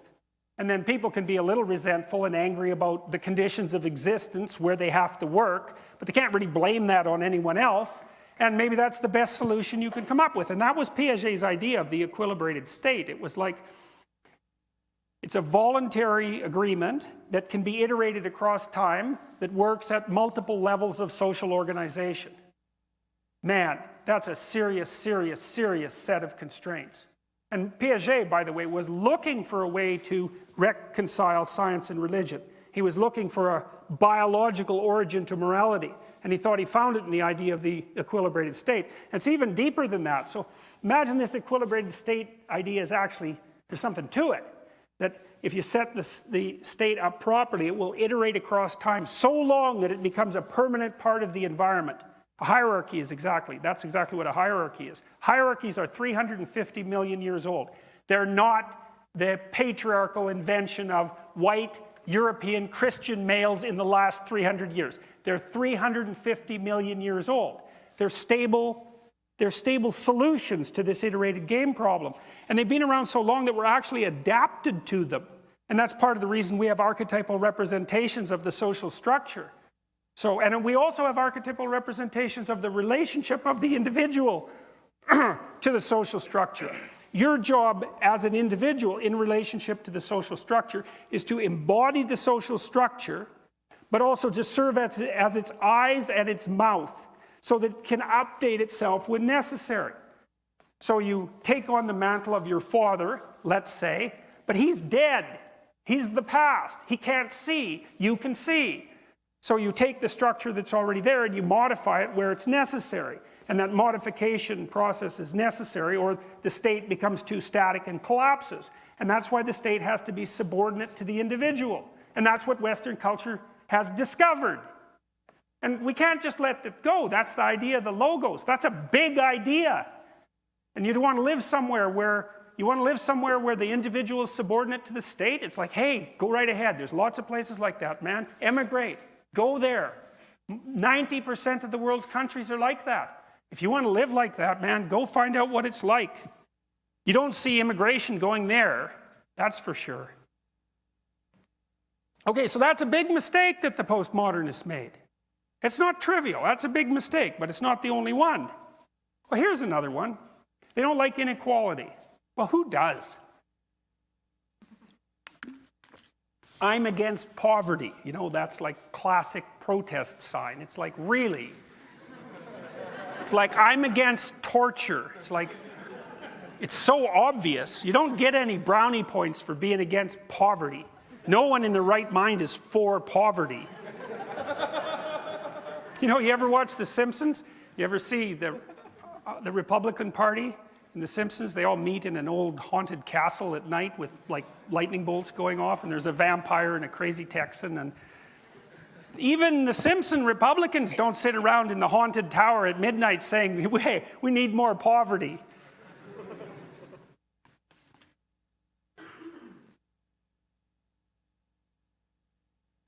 Here's an interesting thing. So one of the postmodernist claims is that diversity is necessary. And they make it racial, and they make it sexual, and they make it ethnic, and all of that. That's actually technically incorrect, by the way, because I study individual differences. So those are the differences between people. And I know the literature. So you know about James Damore's memo, right, from Google. He wrote that partly because he was watching my videos, which is why he wanted me to interview him. And I'm a believer that there are biological differences in temperament between men and women, apart from the other obvious differences, and that they're actually not trivial. And that they maximize in the societies that have moved farthest to producing egalitarian states, the Scandinavian countries, and that the reason for that is that there's two reasons why men and women differ in temperament. One is biological and the other is environmental. And if you remove the environmental variation, which you do if you make the state egalitarian, you maximize the genetic variation.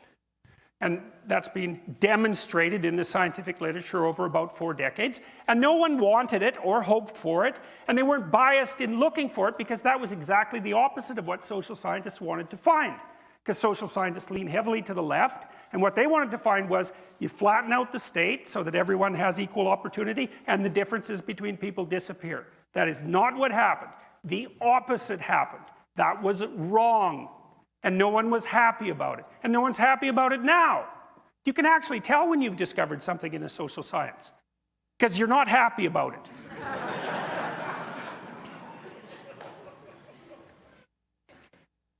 But if you take, let's say, there's a big difference between men and women in terms of trait agreeableness. Compassion and politeness. On average, women are more agreeable than men. And the difference is approximately this. If you take random pairs of men and women out of the population, let's say you had to make a bet on who was more agreeable. If you bet that it was the woman, you'd be right 60% of the time. Well, that's not that much. It means you'd be wrong 40% of the time. That's almost 50% of the time. So this is a big difference by social science standards, but that's the magnitude of the difference. There are some differences that are bigger, like the difference between men and women's interest in people versus things is actually bigger than that. That's the biggest difference we know. But it's a big difference, let's say, the agreeableness difference, but still, the shared attributes of men and women far outweigh the attributes that differentiate them. Because you could ask, are there more differences within groups or between them? Now, the postmodern answer to that is between them. That's why you need diversity by group, right? That's why you need different races. That's why you need different ethnicities and sexual preferences and all of that. Well, that's wrong. There's more difference within the groups than there is between them. You don't get diversity by crossing the groups. You get diversity by selecting across individuals.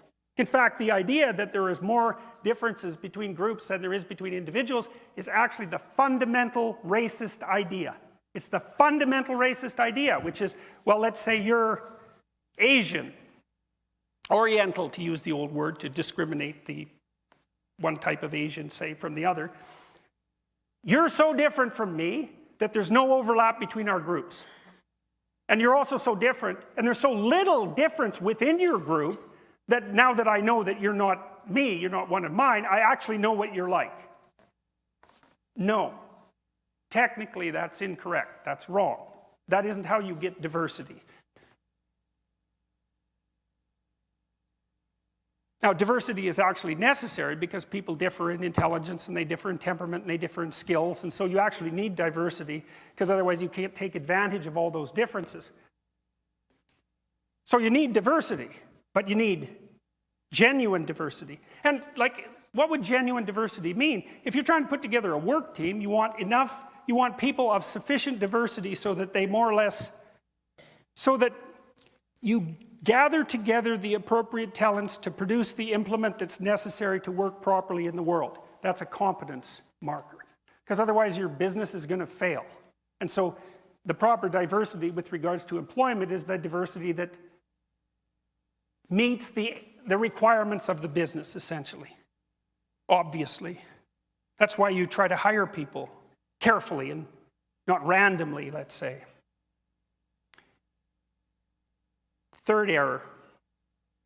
First error is there's only a finite number of valid interpretations. Second error is that there are real differences between groups of people, but there's more difference within the groups than between them.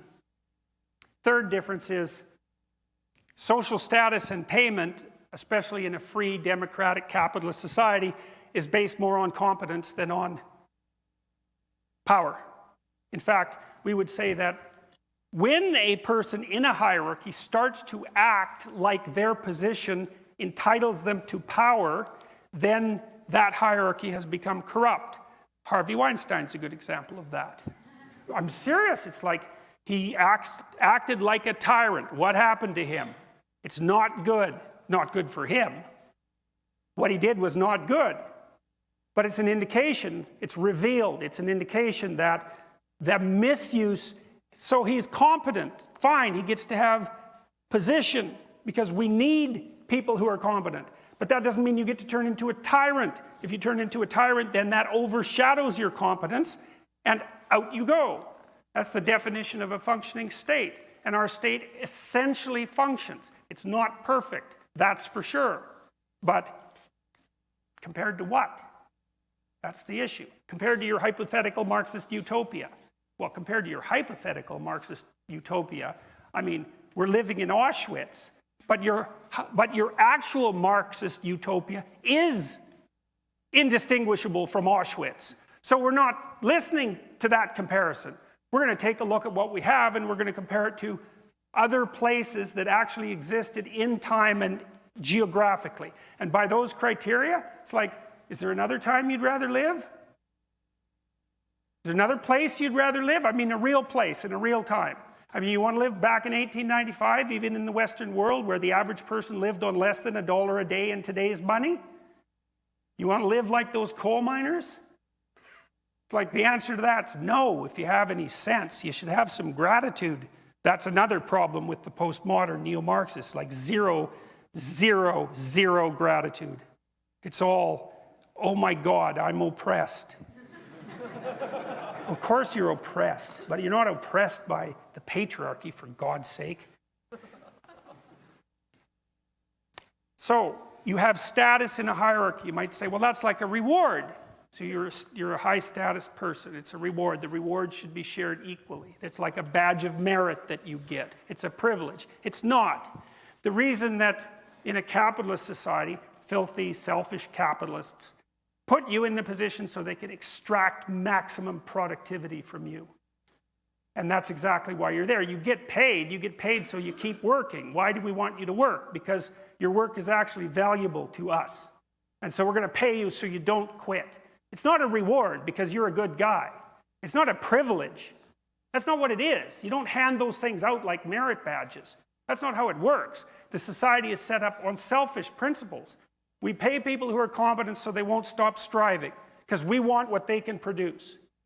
So you don't just distribute that like it's a gift. It's not a gift. It's not a gift at all. So that's another place where they're wrong.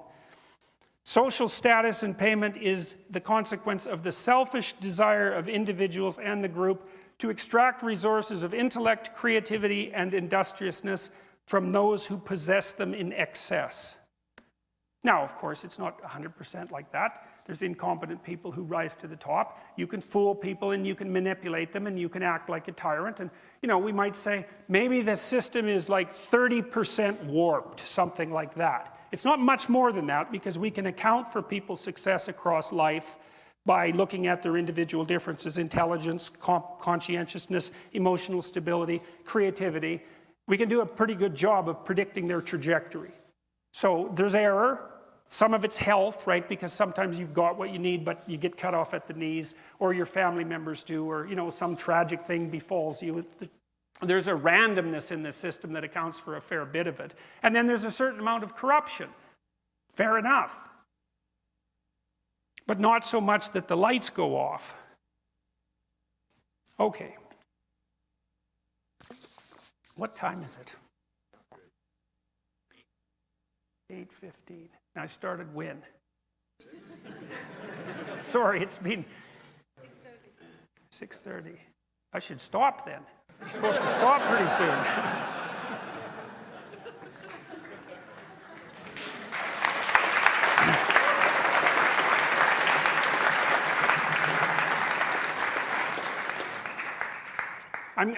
I'm going to go for 5 more minutes, and then I'll wrap this up. I want to talk about intersectionality and white privilege a bit. So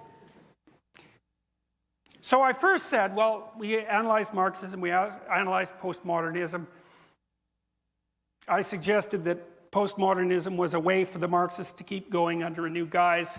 I suggested that Marxism was fundamentally based on hatred rather than sympathy and empathy. I suggested that the corpses were the evidence for that. I told you why I think postmodernism is fundamentally wrong. But now I want to talk to you a little bit about white privilege. So the first thing that and I haven't got this quite figured out yet, I can't quite figure out why the postmodernists have made the canonical distinctions they've made. Race, ethnicity, sexual proclivity, sexual gender identity, let's say. Those are 4 dimensions along which people vary. But there's a very large number of dimensions along which people vary, right? In fact, given that there's an infinite number of ways of interpreting the world, you could immediately point out that there's an infinite number of dimensions along which people vary. And so then the postmodern question is, why would you privilege some of those dimensions over the other? And I would say, well, because it sustains your bloody Marxist interpretation, that's why. But you're not going to say that because it marginalizes, right? You've marginalized that so you can ignore it. So that's one of the fun things about postmodernism. You can I have a very vulgar image in my mind, but but I won't share that with you, but you can infer it. Here's some ways people differ: intelligence, temperament, geography, historical time. You live now and not 100 years ago. Attractiveness, that's a big one. That's a big one. Would you imagine you could, we won't go there either. Youth, it's advantageous to be young. You've got potential. It's advantageous to be old. You've got wealth. Health, that's a good one. Sex, women have advantages. Men have advantages. Maybe one has more than the other. It's not self-evident. Women live about 8 years longer. They're multi-orgasmic.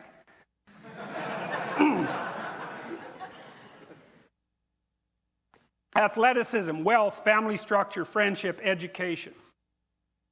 Well, then there's the classic, postmodern ones: race, ethnicity, etc. Why not those other dimensions of variation? There's no evidence that they're less important. In fact, there's quite a bit of evidence that they're more important. So, why not consider them? Then you get intersectionality. This is one of the things that's really comical, I think, because the postmodernists, identity politics types, actually realized this. They thought, well, okay, race and gender. Fair enough. Well, what if you're a black woman? Well, that's a problem because, well, now you've got 2 dimensions of differentiation. What the hell are we going to do about that? And what if you're gay and black and female? Well, then what if you're not very bright and gay and black and female? And then what if you're ugly and not very bright and gay and black and female? And you can keep playing that game.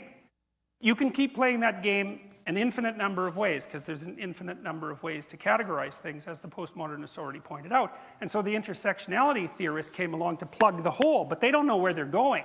They don't understand that the logical conclusion of intersectionality is individuality. Because there's so many different ways of categorizing people's advantages and disadvantages that if you take that all the way out to the end, you say, well, the individual is the ultimate minority. And that's exactly right, and that's exactly what the West discovered. And the intersectionalists will get there if they don't kill everyone first. So, on to white privilege. So it's really interesting to find out where these ideas come from, because usually the scholarship is so awful, you just cannot possibly believe it. It's just absolutely, it wouldn't, at the University of Toronto in the psychology department, the original paper on white privilege wouldn't have received a passing grade for the hypothesis part of an undergraduate honors thesis. We're not even close. There's no methodology at all. The person who wrote it, it was called White Privilege and Male Privilege. A personal account of coming to see correspondences through work in women's studies. Well, first of all, personal account, it's like, sorry, no.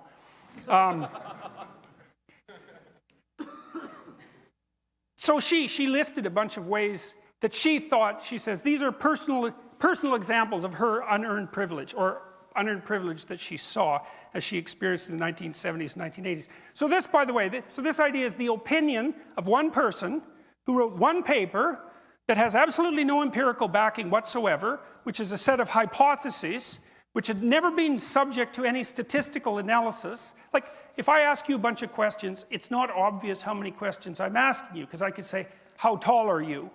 Or I could say, if you're laying on the ground, how extended would you be? It's like, that 2 questions? It's like, no, it's 1 question. It's just asked 2 ways. And the way you figure out if you ask someone a bunch of questions, how many questions you're asking them, is by doing something called a factor analysis, which is kind of an elementary form now of social science investigation. If you make a questionnaire, you have to subject it to a factor analysis, because you've got to find out how many questions you're asking. Because you might think it's 60, but it's probably not. It's probably 5. That's the big 5, by the way.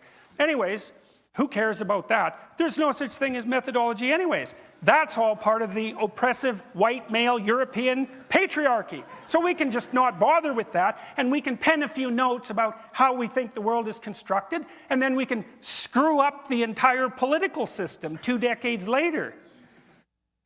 Okay, so here's her white privilege list, some of it. There's like 50 things. I can, if I wish, arrange to be in the company of people of my race most of the time. If I should need to move, I can be pretty sure of renting or purchasing housing in an area which I can afford and in which I would want to live. That's actually a wealth thing, by the way. I can be pretty sure that my neighbors in such a location will be neutral or pleasant to me. I can go shopping alone most of the time, pretty well assured that I will not be followed or harassed. I can turn on my television or open to the front page of the paper and see people of my race widely represented. When I'm told about our national heritage or about civilization, I am shown that people of my color made it what it is. Well, there's 50 of those, I think, something like that. Okay. Is that white privilege, or is that like majority privilege? Is the same true? You go to China, you're Chinese. Is the same true if you're Chinese? Is it majority privilege? And if it's majority privilege, isn't that just part of living within your culture? So let's say you live in your culture, you're privileged as a member of that culture. Well, obviously, that's what the culture is for. That's what it's for. Why would you bother building the damn thing if it didn't accrue benefits to you? Now, you might say, well, one of the consequences is that it accrues fewer benefits to those who aren't in the culture. Yeah, but you can't immediately associate that with race. You can't just do that, say it's white privilege. There's many things it could be. It certainly could be wealth. And the intersectional people have already figured out that there's many things it could be. So, like, what the hell? Seriously. Well, what's going on? Well, we let these pseudo-disciplines into the university because we're stupid and guilty. Seriously. And they have no methodological requirements and plenty of power and plenty of time to produce nonsensical research and produce, like, resentful activists. And now we're bearing the fruits of that. It's not pretty. So, white privilege. Well, the other thing you might notice is that to attribute to the individuals of a community the attributes of that community on the basis of their racial identity is called racism. That's what racism is. There's no other way of defining it. It's attributing to the individual the characteristics of the group as if the group was homogeneous. Now, the intersectional people have already decided that's not a fair game because there's so many differences between people. But the postmodernists don't care about logical coherence because they regard logical coherence, here it comes again, as a creation of the white European male patriarchal structure that's designed to oppress the oppressed. And that's technically the case. So logical incoherence, it doesn't matter. And you could say, well, If you act out your logically incoherent ideas in the world, you're going to run face first into a brick wall. And the postmodern answer to that is, there's actually no real world. It's all interpretation. So there's no having that discussion, but the postmodernists don't care because they don't believe that discussion between people of different power groups is possible anyways. So here we are. Well, so I made a case tonight. You know, I'll go over it. What's the case? The postmodernists are wrong. They're philosophically naive. They're right about an infinite number of interpretations and wrong about a finite number of viable interpretations. And that's death. That's the end of postmodernist theory. And that's not the only way in which they're wrong. They're wrong in a bunch of other ways, but they're more subsidiary. The Marxists, they're not just wrong, they're wrong and murderous, or wrong, murderous, and genocidal, unless you think murderous and genocidal doesn't mean wrong. And you can think that. There's lots of would-be revolutionaries who would be happy to have blood running in the street if they had their chance for revenge and the opportunity to move up the hierarchy of tyranny. So you don't have to think that murder and genocide is wrong, especially if the right people are murdered and genocided, right? That's actually part of the whole equation.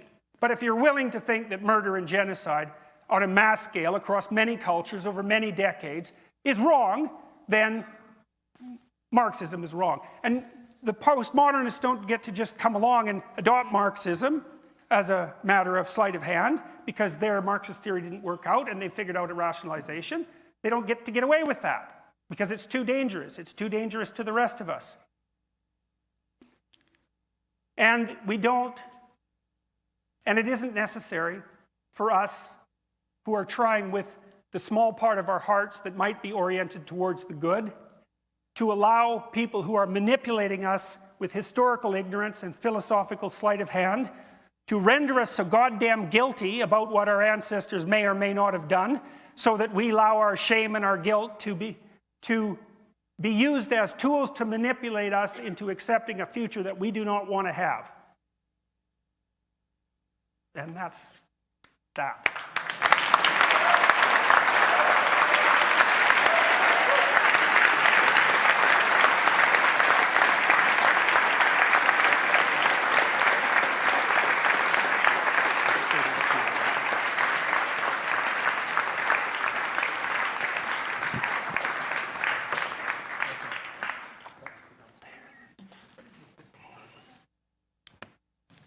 Does that work? Okay. So we're just going to do we're going to move on to the Q&A now, but before we do, the venue wants to do a little announcement.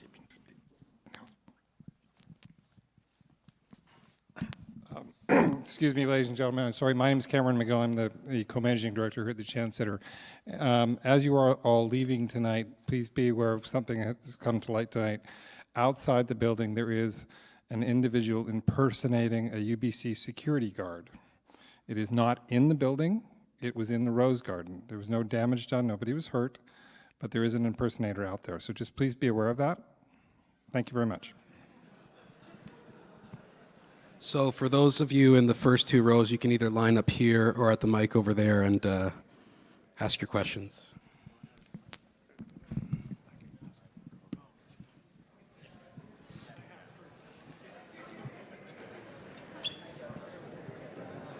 And also try to keep it short because we don't have that much time.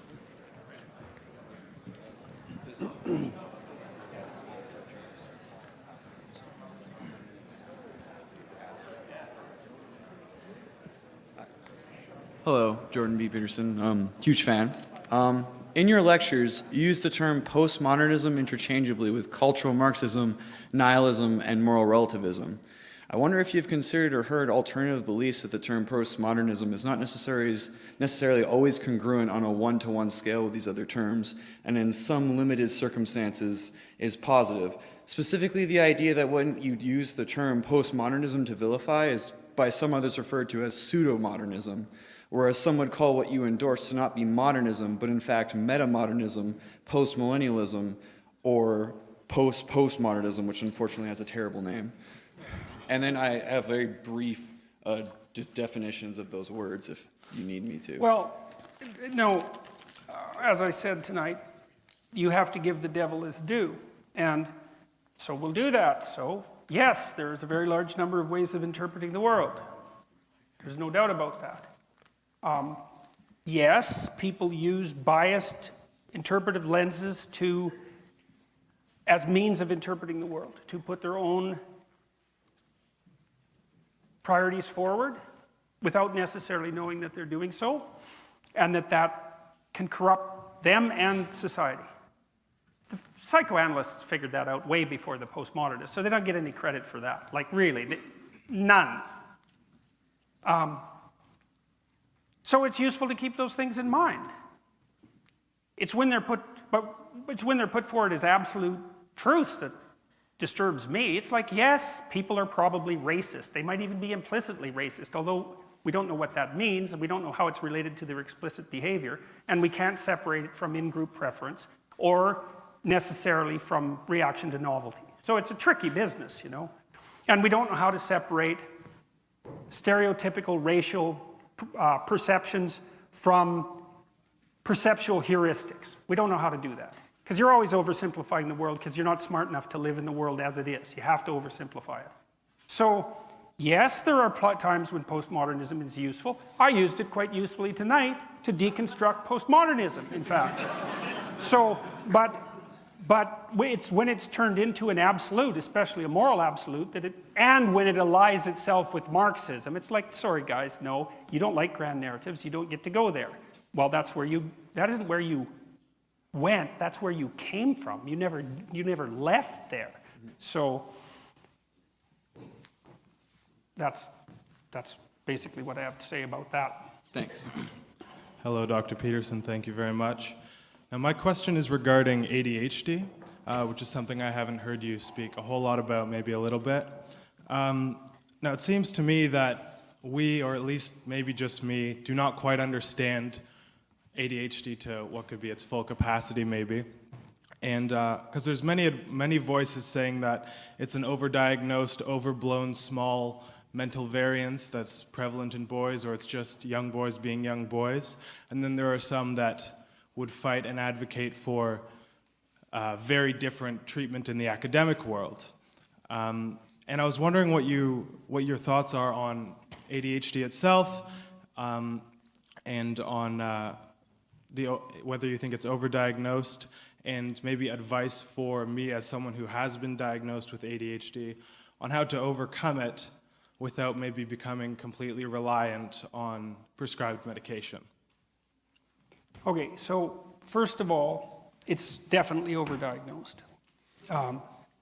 Second, it's a very unreliable psychiatric diagnosis. Many psychiatric diagnoses are unreliable, and that's because psychiatric diagnoses aren't precisely scientific categories. They're weird hybrids, right? First of all, psychiatrists aren't scientists, they're engineers. Engineers are trying to do something rather than to describe the objective world, and psychiatrists are trying to make people healthy, whatever that means. It's actually partly ethical. It's very complicated. We don't know how to distinguish it from temperamental variation. So, for example, if you're high in openness and high in extroversion, and low in conscientiousness, low in agreeableness, conscientiousness, and high in neuroticism, you're likely to manifest symptoms of ADHD. It's because you're exploratory, you don't like to sit down, you're full of ideas, your attention scatters across a wide variety of topics, and you're not very stable. Temperamental variation is also much more common among boys.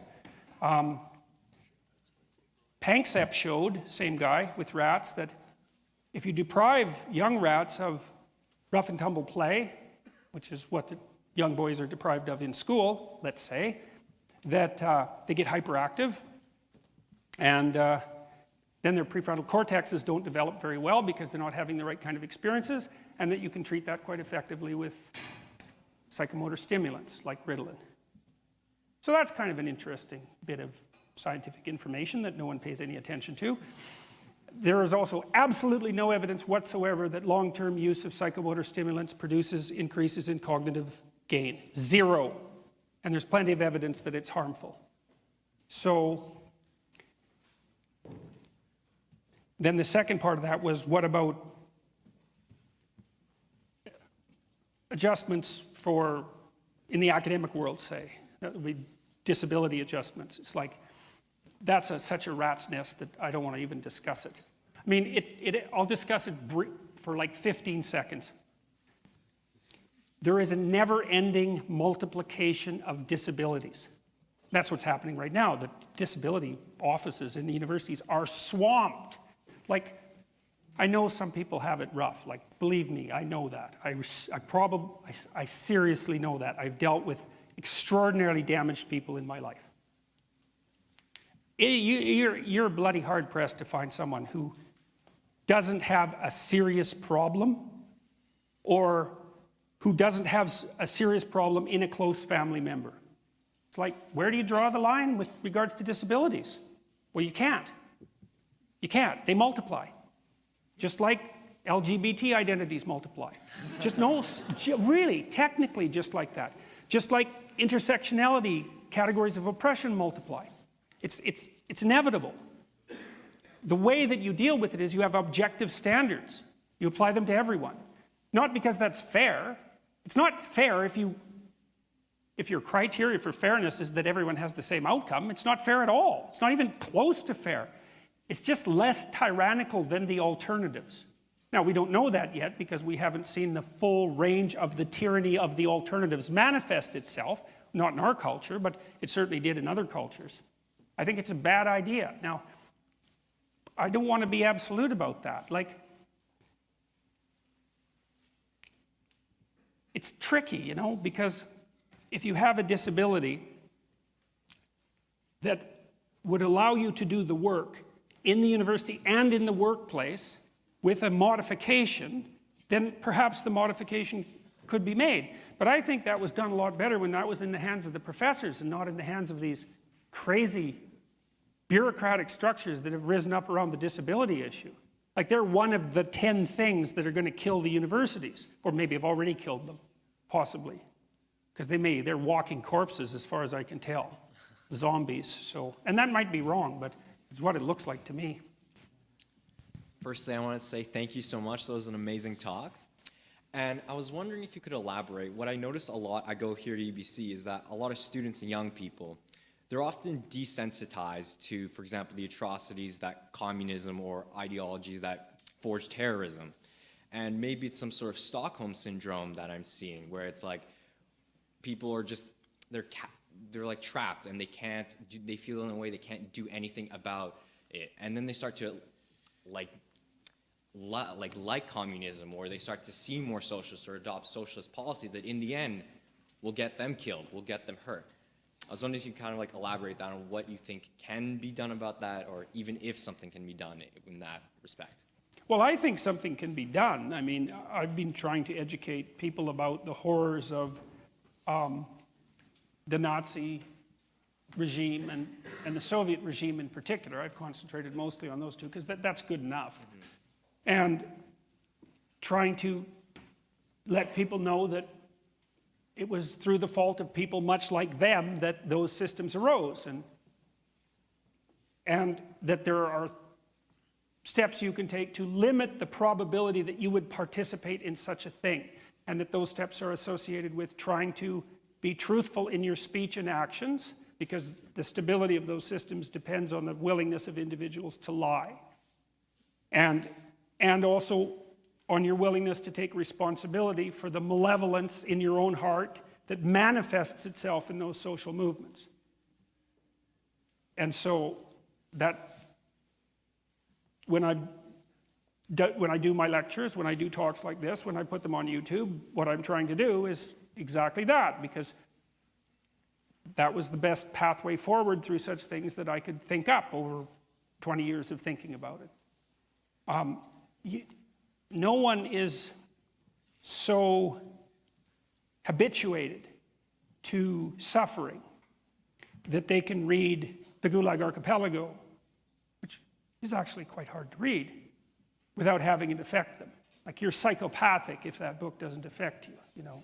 It should, if you read it properly, it affects you deeply. And it's not the only example of that kind of literature.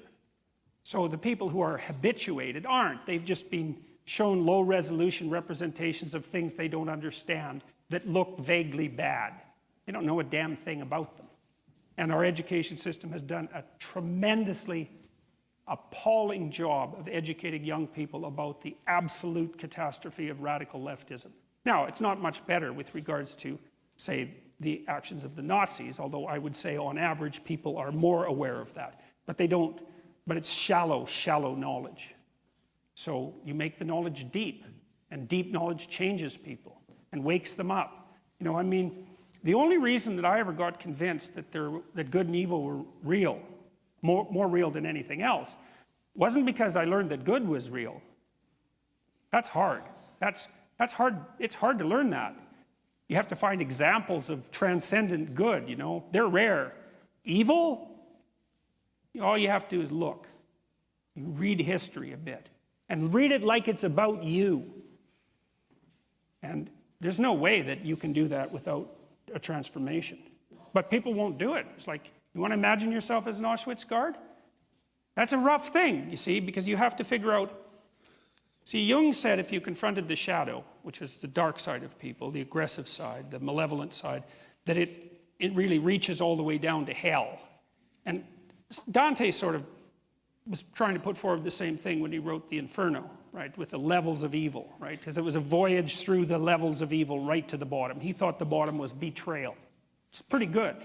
The center of malevolence is betrayal. I like that because to betray someone, you have to get them to trust you, and trust is a moral virtue, right, especially if it's courageous trust, because it puts you in alignment with other people and allows you to move forward into life. And if you betray that, it's like a knife in the heart through the back, especially if it's someone who loves you, betrays you. And especially if they betray you for your virtues. That's a really nice twist. So, I believe, because I think that people are capable of good, that if they know enough about evil, that will straighten them out. So, but who wants that? You know, this is one of the things I really like about Jung. He's often regarded as a New Age thinker. That's wrong. He's no New Age thinker. He knew that the pathway to enlightenment was barred by the necessity of a passage through hell.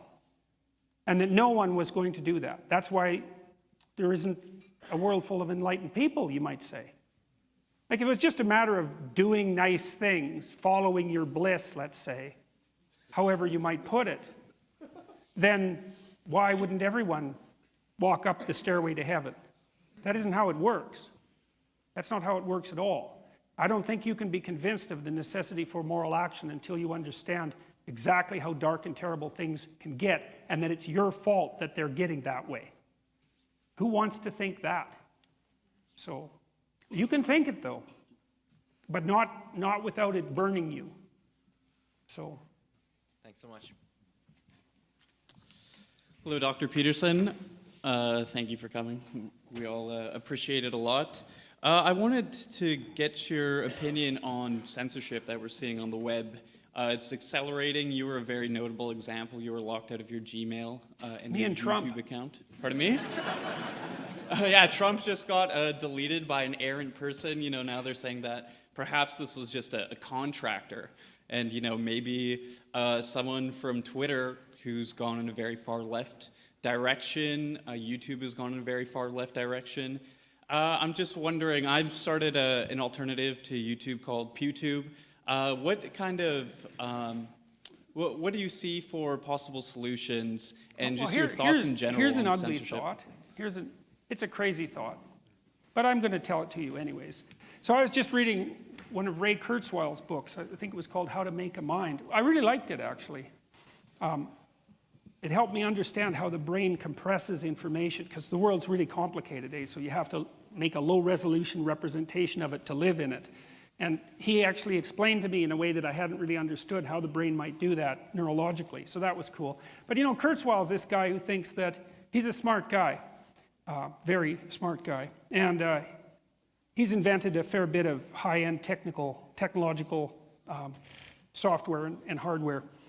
And he's the guy that thinks that we're heading towards the singularity. And so the singularity is, you know how processing speed doubles every 18 months and like hard disk capacity every year, and there's a bunch of doublings going on, a huge number of them, and they accelerate exponentially. And so we're probably 3 years away, maybe even less, than from building a computer that has the capacity to make as many calculations as reasonable estimates of the calculating capacity of the human brain are currently set at.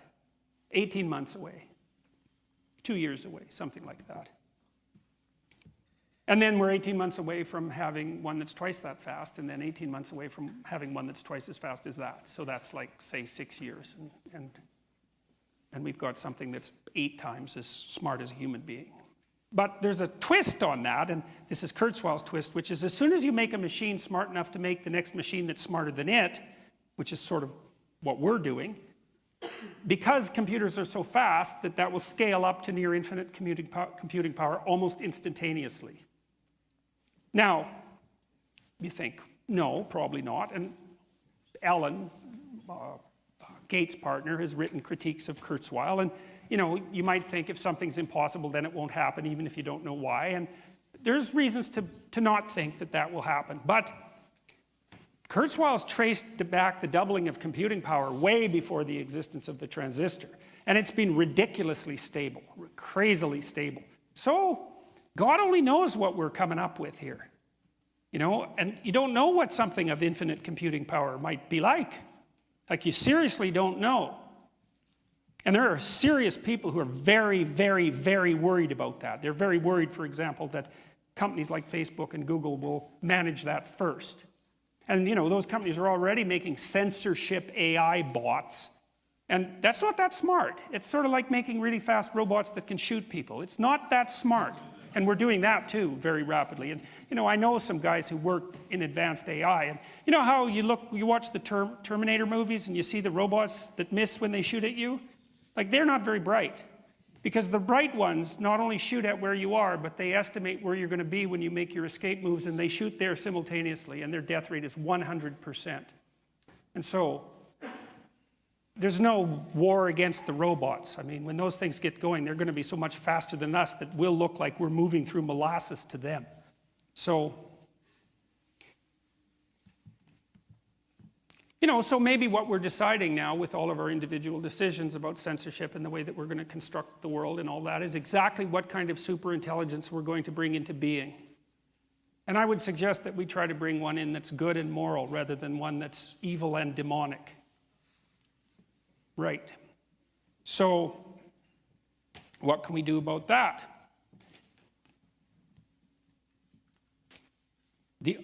There's only one answer to that, as far as I know, that works, is get your act together.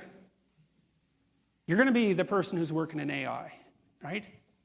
I know some of these people. They better be good people, because they're going to build whatever they're like into their machines. So they better have their heads screwed on straight, because they're going to get amplified like mad. And I don't like what's happening with Google and Facebook and YouTube. They're building censorship bots predicated on a certain kind of ideology, the kind of ideology that we outlined today. It's a very bad idea.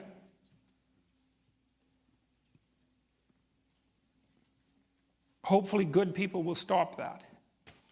So then what that means is that your moral obligation is to be good.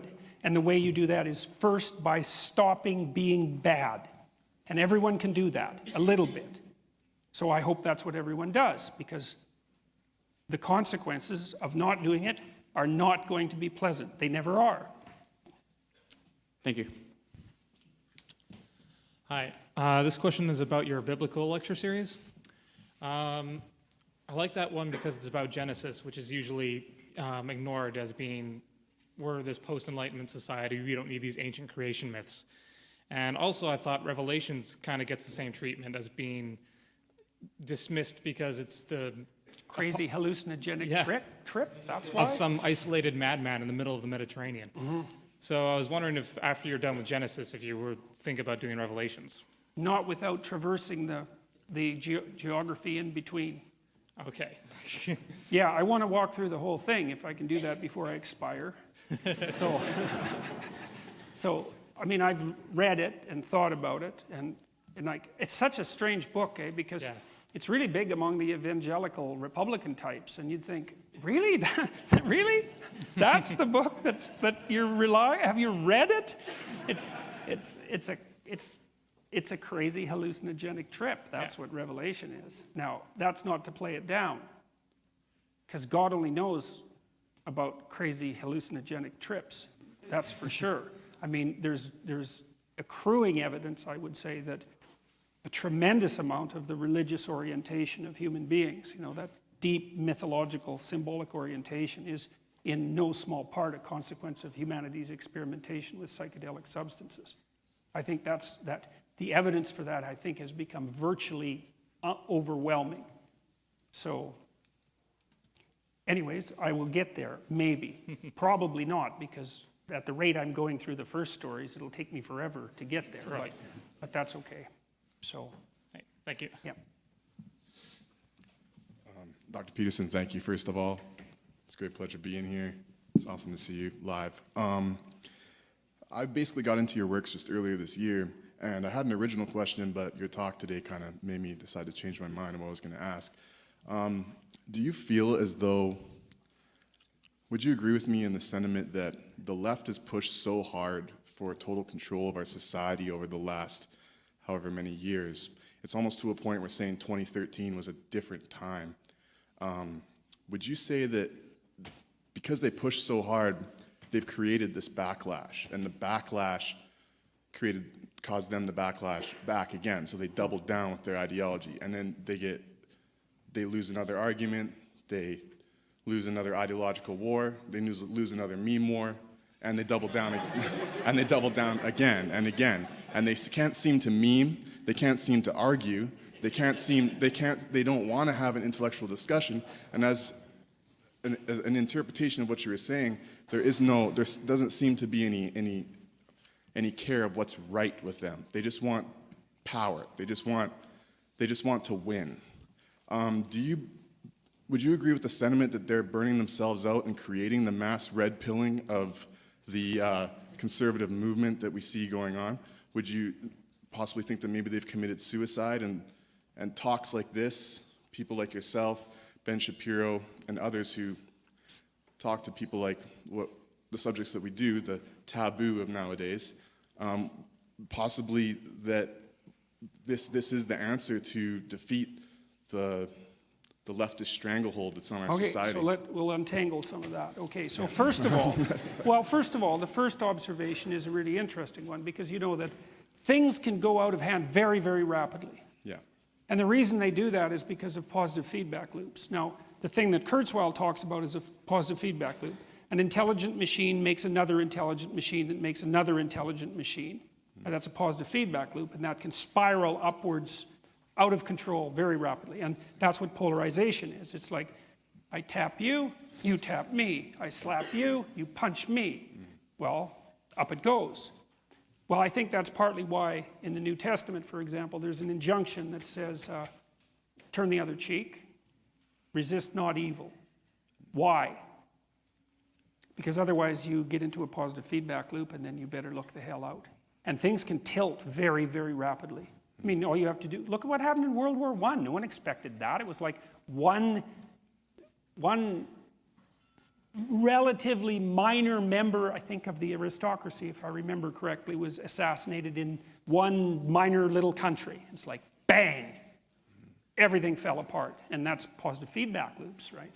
And so that's what we're in right now. And that's a really chaotic time. And so I would say, maintain self-control and don't aim to win. Aim at peace.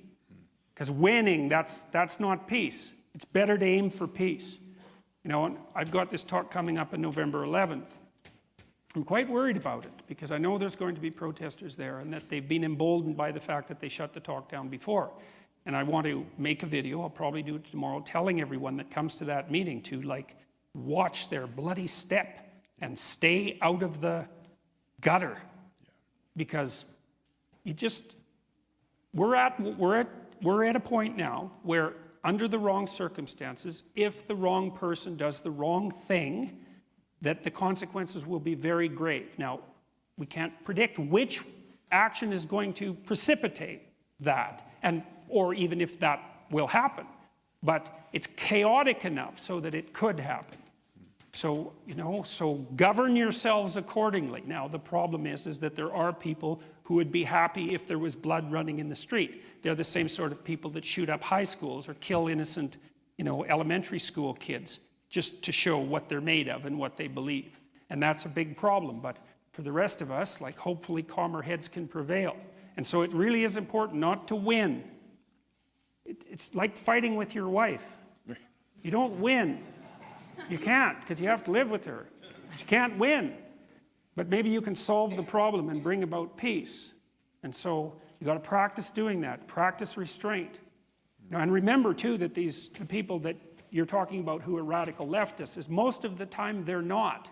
They're 95% like you.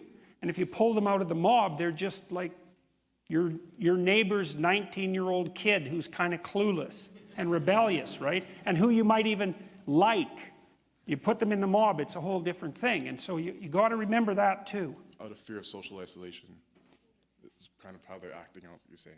No, it's just that they're possessed by these ideas, but only partially. You hardly find a full-blooded, absolutely committed, radical leftist activist, there are some, but not very many. Most of it is just fragmentary behavior. And you have to remember that. Like when the students come out to protest me, was the case particularly at McMaster, I have to remember these kids, they're not much different than my kids. They are when they're in a stupid mob behind a hammer and sickle flag, but you don't want to make a low-resolution, homogeneous representation of them. And so that's why, again, I think instead of winning, you turn to your own development. You do what you can to stop doing the things that you're doing that aren't good. Because you're not going to hurt anybody if you do that. All you're going to do is help. And otherwise, you'll participate in this polarization. And that's, unless you want that, and there's a dark part of people that, it's part of the part that voted for Trump, would like to burn things to the ground. It's like, to hell, I know how people felt when they went into the voting booth. It was like, Hillary, Hillary, to hell with it, Trump. And that's a hell of a thing to say, to hell with it, Although I could certainly understand that sentiment. So we have to be careful. And all of you people who are here, who are advocates of free speech and who are theoretically happy to come hear me speak, it's like, I really do believe it. I truly believe this. And this is something I learned in part from Solzhenitsyn and in part from Jung, is that the way that you set the world straight is by constraining the malevolence in your own heart. And that's no joke, man. That's no easy thing. And that's a good voyage for people to go on if they want something difficult and worthwhile to do. So. Thank you very much. Okay, just a quick thing. We're not going to have time for pictures, so unless yours is the last question. Okay, so sorry to everybody else, but you're the last one. Okay. Hi, Dr. Peterson. Thanks for coming. My question is a little bit off topic from everything else tonight, but I really wanted to hear what you had to say about it. I work in residence life here at UBC, and in the community where I am, we were recently affected by a suicide of someone who lived in our community, and I was upset about it, not just because obviously it's a horrible thing to have happen, but also because res life in the university, they talk all this talk about self-care and your mental health is so important to us, but then things like this still happen. So I wanted to know if you think, what do you think the university should be doing to keep stuff like this from happening in the future? Well, it's not self-evident that it's the university's responsibility. And the reason for that, I'm not saying it isn't, okay? I'm saying it's not self-evident that it is, because different institutions can only do so many things, and we're already requiring the universities to educate and to act as substitute parents increasingly, and to take on the role of judge, jury, and executioner as there are more what should be criminal cases being handled within the university, say.